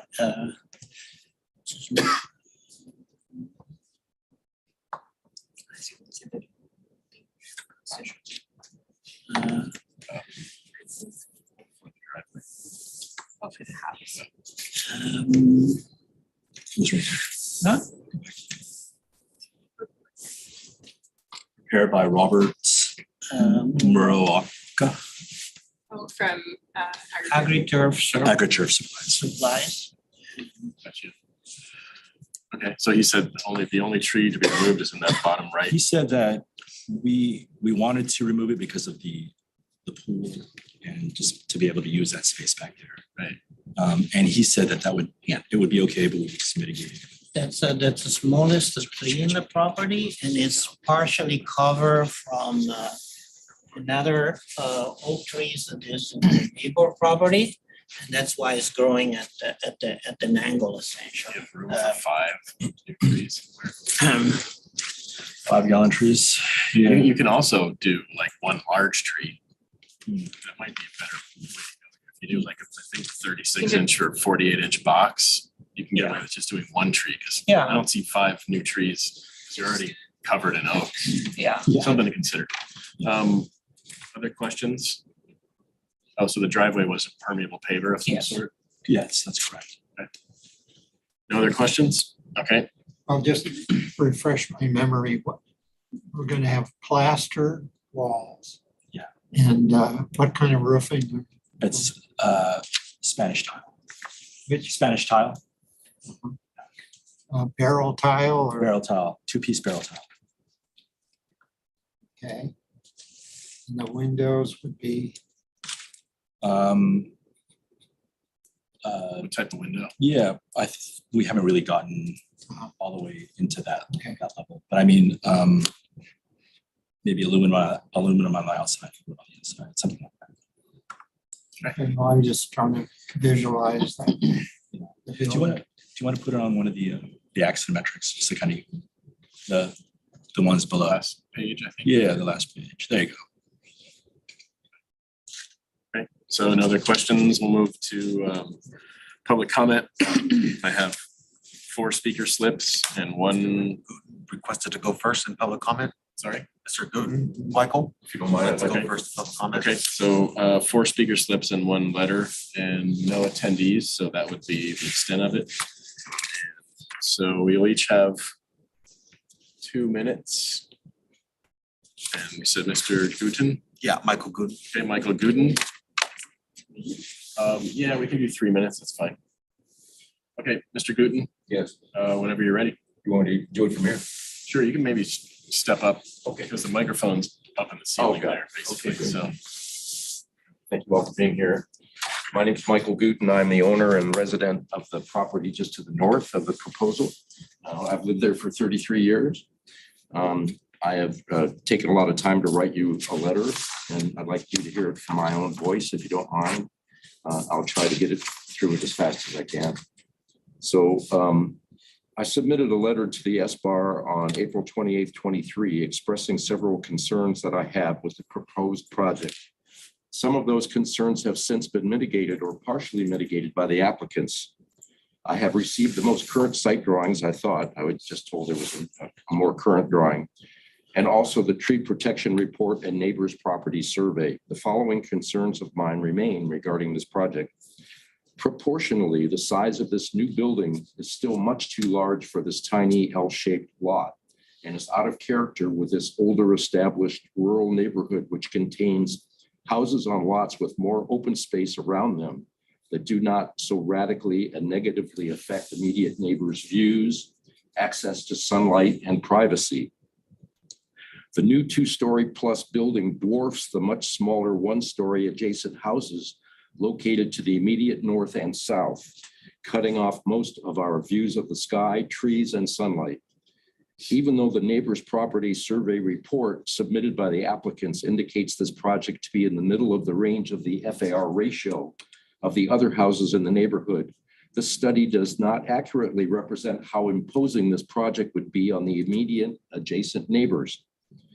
To support the applicant's project, the neighbor's property survey report, which was assembled by the applicant's architect, cites an example of another larger volume house on a small lot at 744 Mission Park Drive, which is the one just north of me. It should be pointed out that the house at 744 Mission Park Drive was built around 1930, and a house of that volumetric size on such a tiny lot would probably not be accepted by the SBAR if they were reviewing that project today. Let me pause for a minute because there's no way you're going to get through this in 40 seconds. So you're going to want to Summarize? Yeah. All right. And we'll read these. Will you too. please? Yeah. Even with the applicants on the revised drawings agreeing to move the north wall of the proposed building 1 additional foot, I understand now it's a couple of additional feet to the south, the tall walls of the new 2-story plus building still would be located just a few feet away from my house, blocking any open views to the south, views of nature and sky that I have always enjoyed while living in my house for the past 33 years. Essentially, that 2-story plus house located so close to the property line imposes on me a 2-story wall running all the way from my front bedroom to the back of my property. I'll give you 1 more paragraph. Yeah. 2 more. I'm somewhat encouraged that the applicants have taken some steps to mitigate some of my concerns that I expressed in my previous letter. However, I continue to request that the County of Santa Barbara South Board of Architectural Review reject this project in its current proposed form and scope, taking into consideration all points that I've made above in this letter and points made by other neighbors who are about to speak in opposition. Prior to considering any sort of conceptual approval, I request that story poles be required to be erected at the site to demonstrate to the SBAR how impactful this project would be to the quiet, private enjoyment of my home, which I have loved living in for the past 33 years, and which I would like to continue living in for many years to come without the tremendous negative impact that a project of this size and that close to my property line would impose. 2 more paragraphs. Summarize? Yeah. A final thought for your consideration. Thanks for your time. Sure. It may be that according to the planner Veronica King, that this project technically falls within county guidelines for minimum setbacks, maximum height, etc. The question I ask here is, does this project in its current design form do right by the immediate decades-long resident neighbors to the north and south who would be so dramatically affected by losing their views and privacy? I think that the outcome for those affected neighbors should be a prime consideration in ultimately approving a design that works for the neighbors and the applicants. Granted, there may be some other neighbors who might be in favor of this project in its current design. However, I suggest that those neighbors do not face any of the same drawbacks of this project as do the neighbors to the immediate north and south. I suggest that this project should be smaller and less imposing, with a shorter height and setback further away from the project north side property line. Thank you for your consideration and for letting me have the extra time. Thank you. Hey, Carl Halbach. Why don't you go? Yeah. Huh? Yeah. You go. I guess you Relinquish your time to them. Okay, you want to go after? Just switch No orders. problem. Juliana Bertelson. Yeah, hi, my name is Juliana. I grew up on 762 Mission Park Drive, and in the 80s when I was a kid, the two owners ago of this segment of a lot that's 1.7 acres, his name was Luis. He bought it for $80,000. He was never allowed to build on it. And I think he added some water hookups. Eventually, and about 30 years later, the price skyrockets up. It's on the market for $975,000. That's at least 10 times the price. Also listed with the other information when this property was for sale was that it was a problem area. It said problem area, yes, Mission Park, Mission Canyon. This area has a lot of boulders in the ground. It has a lot of oak trees. It's a rural area. Neighbors aren't used to having city buildings next and density. And the board has historically been very strict for everyone across the board. There's usually not a double standard for some people. Everything about this plan just shows me like the new owners, it's a beautiful dream, but it's adding as much value as possible, this tiny little lot to increase their value. So maybe they'll sell it. They've mentioned maybe they'll sell it, or maybe they'll, double the value, but there's no obligation of the bar or the city planning commission or the county to approve this. It's not a situation where you have an investor buying a building in foreclosure to help the city or the county out and then building something. And then so the county or the city has some obligation to help that investor buyer make a profit. It's not an affordable housing. There's like 4 bedrooms, 4 bathrooms. So you could probably fit like 8 people there, but that's not supposed to be the point. The property density report, like those 14 homes that you listed, it leaves 755 Mission Park Drive, which is a 0.43 acre lot with plenty of setback. It has 2,239 square foot home. So that is a smaller house on more than double a lot of the one that's at 736. So I think that a proper property density report would be done. If your architects, maybe you could double check the work there. The pool, I don't think it makes sense to have another pool with a drought. There are 2 pools already on the same side of the street, but the first one on the corner of Mission Park Drive and Glendestry was created before the 30s to be a lemon washing basin for the lemons that were picked in that area. The other one at 760 Mission Park Drive was built in 1950 when the population of the whole county was 88,255 people. And as of 2020, the population of the whole county was 446,475 people. So the population of Santa Barbara County quadrupled, but our rainfall has not quadrupled accordingly. Also, the house that has a pool that was built in the 50s at 760 Mission Park Drive is on a 0.37 acre lot, and it's 945 square foot house. So they can be happy in a less than 1,000 square foot home. And I think that the build on the proposed lot should be less than 1,000 square foot There's also something strange with the tree plan. So the way it is now, it's really hard to build with those trees there because you cut into roads so they're too close to houses. So right now this plan kind of squishes the whole plan up next to Mike Gooden's house, which isn't really fair to Mike. And then, but then if you cut those trees down, the proposed course of action was to plant 15 5-gallon seedlings, and oaks, they grow really well if they're watered, and they'd be watered on a drip system. So then, what if these people buy it for the first couple of years, they water the plants, then they sell it and leave, and then 15 years down the road, you have like an oak thicket. Like oaks don't grow 20 with, like, you can't fit oak trees 20 feet apart from each other and 20 feet away from a house on this property because they just don't fit there.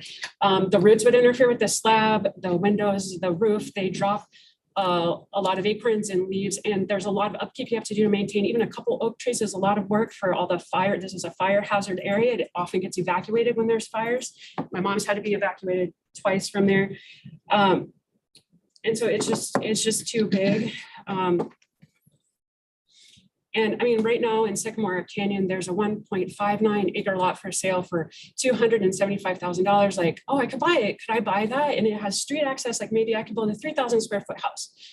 It doesn't necessarily equate just because you buy as a buyer a property and you have to pay for every square foot of that property and it costs a lot. It doesn't mean that you can build whatever you want on that because it may not be suitable. It doesn't equate to being able to build whatever you want on each and every square foot, which is kind of sad. That's true. And that is all I have to say. Great, thank you. Thank you. Thank you. Nancy Bertelson. Their neighborhood property survey is misleading. I have some pictures here. And I have a map I drew. Okay, this property across the street from me, it's 1 story and it was not in the survey. This property on the corner of Mission Park Drive and West so it was also not on the survey and it's 1 story. So basically there are 9 houses that are 2 stories. 2 were open. And I'm sorry, there are 9 houses that are 1 story out of these 15 houses, including the 2 they left off. There are 9 houses that are 1 story, and there's 5 houses that are 2 story. One of the 2 story houses is debatable whether the 2nd story is legal. We just don't. Okay. Now, regarding this lovely house, I would have loved to buy it, but it's on a postage stamp lot. And I thought, what a shame that that's such a small lot. Well, unfortunately, this plot plan for the subdivision was before the zoning laws, and there's some ultra small lots on it. And that's too bad. But Mike Gooden and Carl Habak, they're right on this. This was one of 4 parcels. Here's Mike, here's the proposed lot, and here's Gooden, 2 little tiny ones in the back. For some weird reason, there were 4 parcels. All together was 1 beautiful parcel. And so it's a side yard for both. There's no setback at all. And then across the street here, now all the others, even this one, has 15 feet. There's 10 feet setback here, 10 feet, and then another 5 feet to Mike's house, another 5 feet to the Haas's house, or the Moore's now. Across the street, these are 2 big houses that were built, and they are 10 feet setbacks in between this house and this house. This one's on top. There's about same on that side and this side. Everywhere else on our street, houses are set back. Nobody else is losing privacy and sunlight and views. And this, so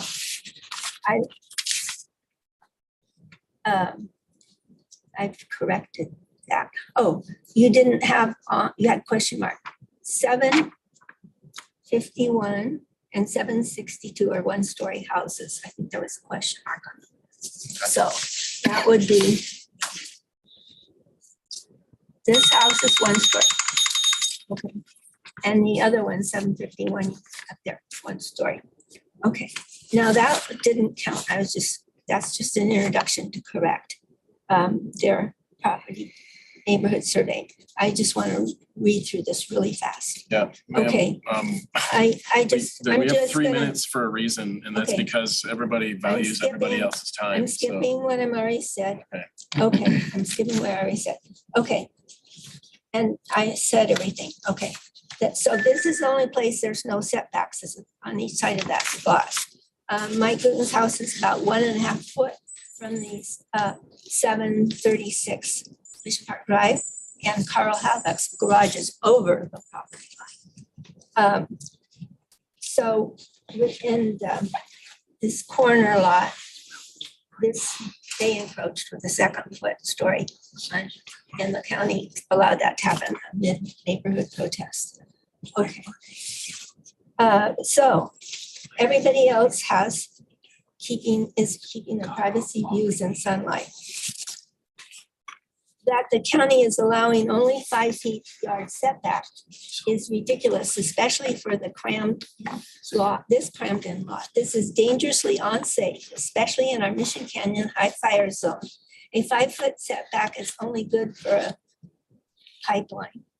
The 740 Mission Park Drive house is only 1.5 feet from the property line.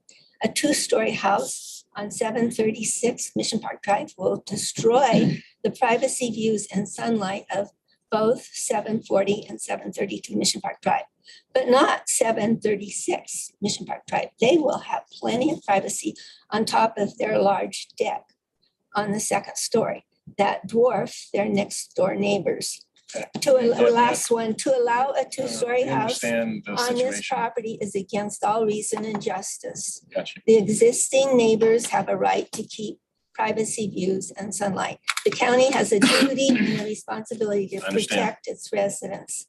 Understand. I have 2 more sons. And only a 1-story house sufficiently set back at the side yards can be compatible with the neighborhood. Another issue is water. With our drought history, can we Understand that. support 4 swimming pools on the even side of the street? I urge you to deny this invasive 2-story house. And also, the only house here that has 4 bathrooms is this one, 5 times the size of the 736. Okay, Carl Halbach.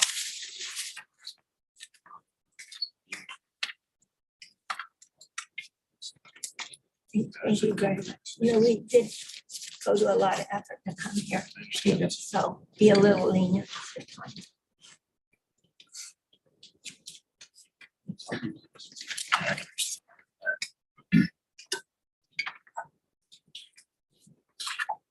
It's required. Yep. Okay, I'm Carl Hallbach. I'm at 732 Mission Park Drive. I've been there for 50 years. I just counted 5 full 50 years, at which time there has been nothing on the proposed side of my house. When I bought that lot, when I bought the house, the lot next to me was vacant, as was the area behind it, and the adjacent house, Mrs. What's her name? It was on half that lot. She sold off her half and then some of the back to Luis Guana. Okay, so that has been in limbo there for all that time. No proposal for work on it. And so I feel like, well, I bought into something I knew I was getting into 50 years ago. Things have changed considerably around me, which I have no control over one way or the other. And so if something like this comes in, they're changing things around me, which will indeed change the neighbor, change the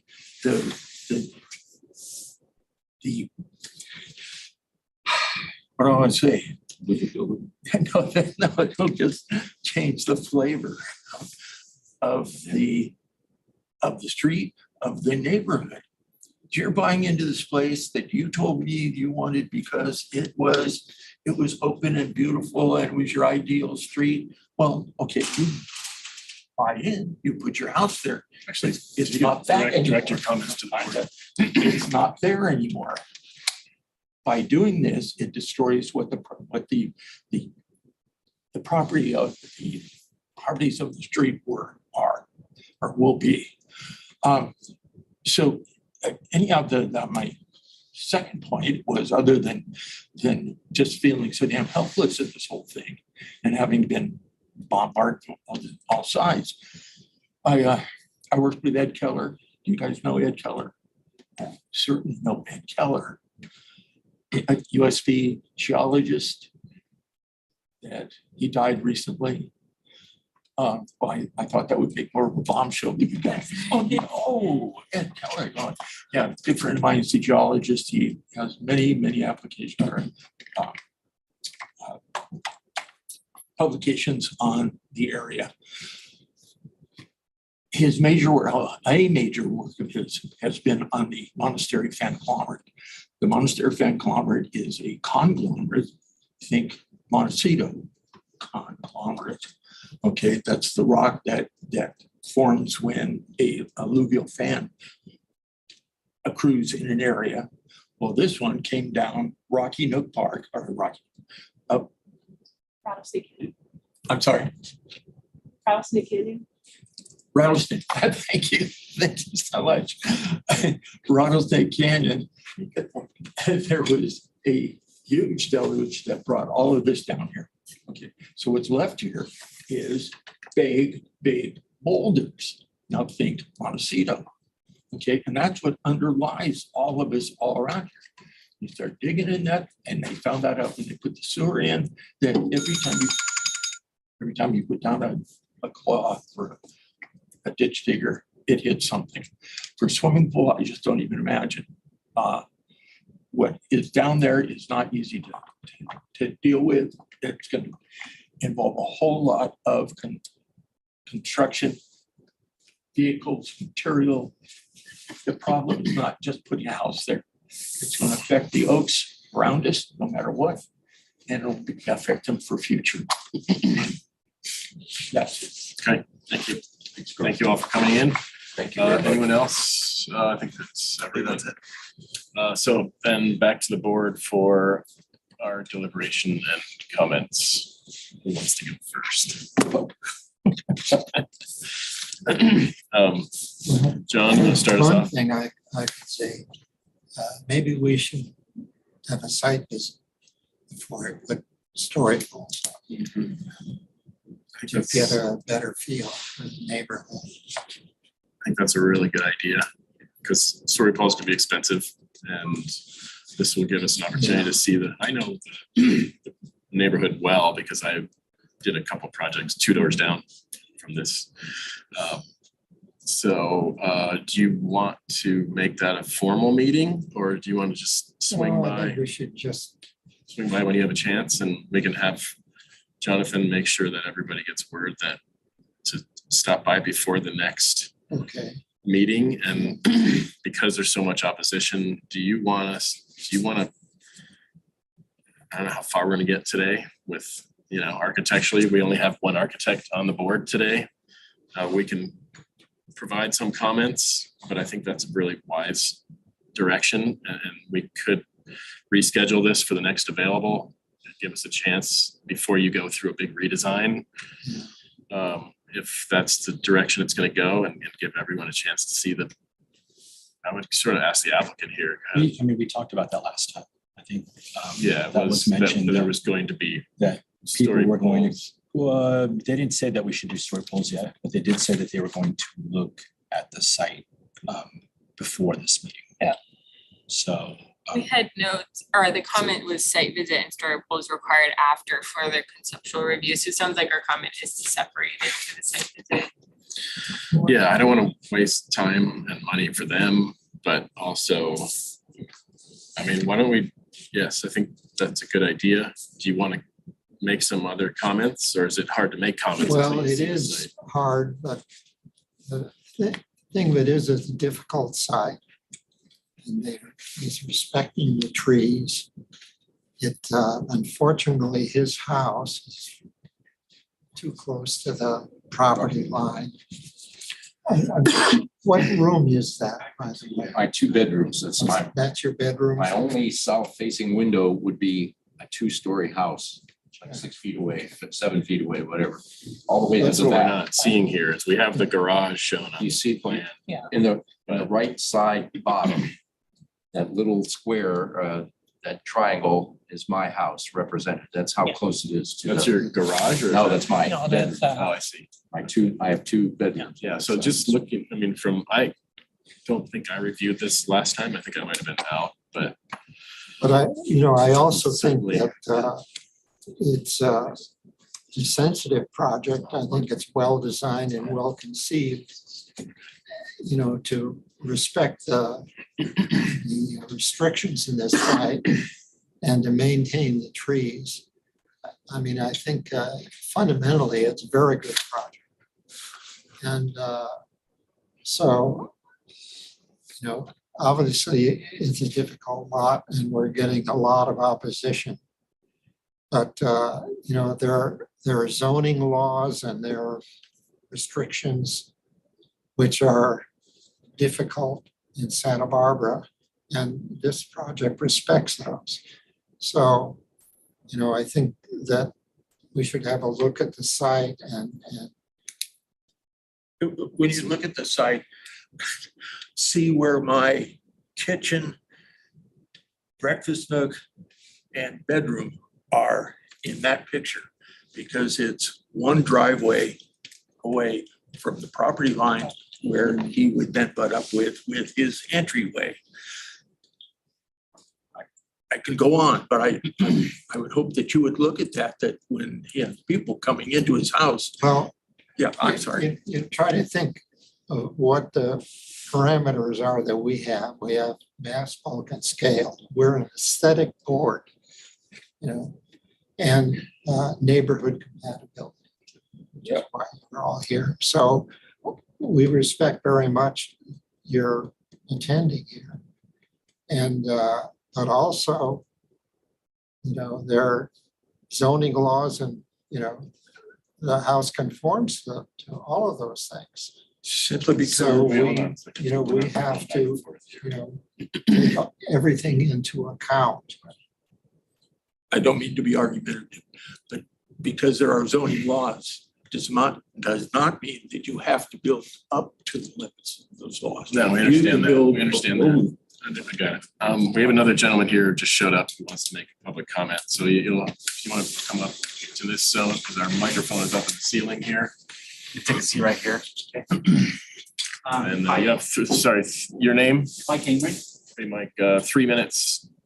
When you're Okay. ready. I live directly opposite this piece of property. I gave a count. There are, in Mission Park Drive itself, there's 5 single-story houses, and I think it's 4 two-story buildings. So it's not out of the way that it's a double-story, 2-story building to be built on the street. But it's always been a buildable lot. It was planned to be a buildable lot. They applied for a water meter, I don't know how many years ago, to get to it. I think it's a brilliant project. I think aesthetically, it's great. It'll do nothing but improve everybody's value of their house in there. And they're abiding by all the rules of the setbacks.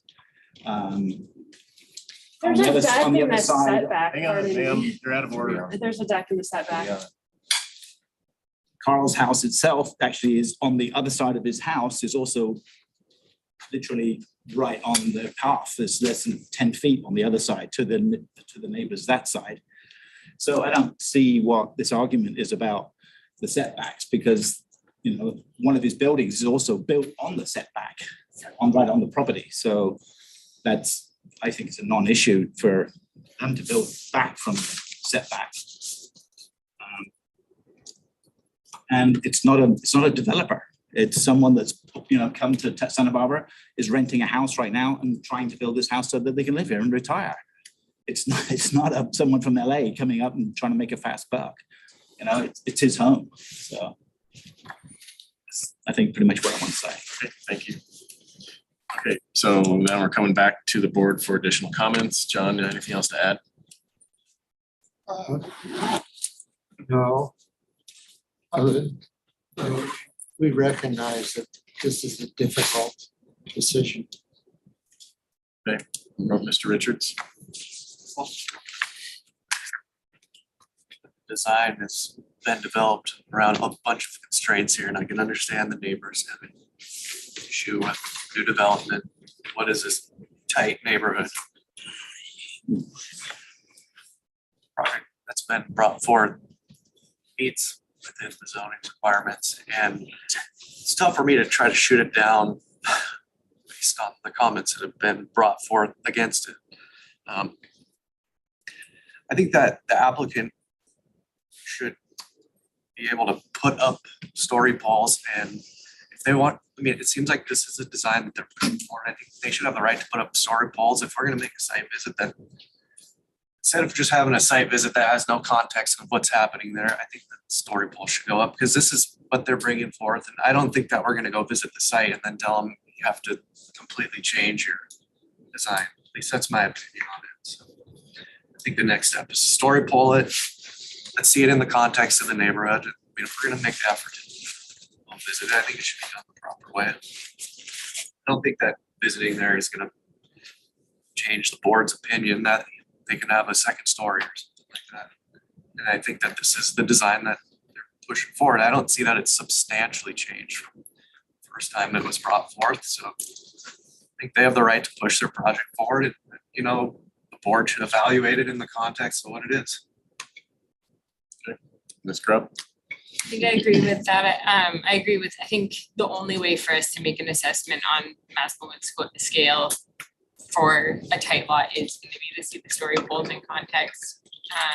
Otherwise, I think we're just because our comments will probably be somewhat nuanced and not very well informed without being able to see that, like if we're asking to pull for the property line or something like that. So for the second story, so I agree. I think.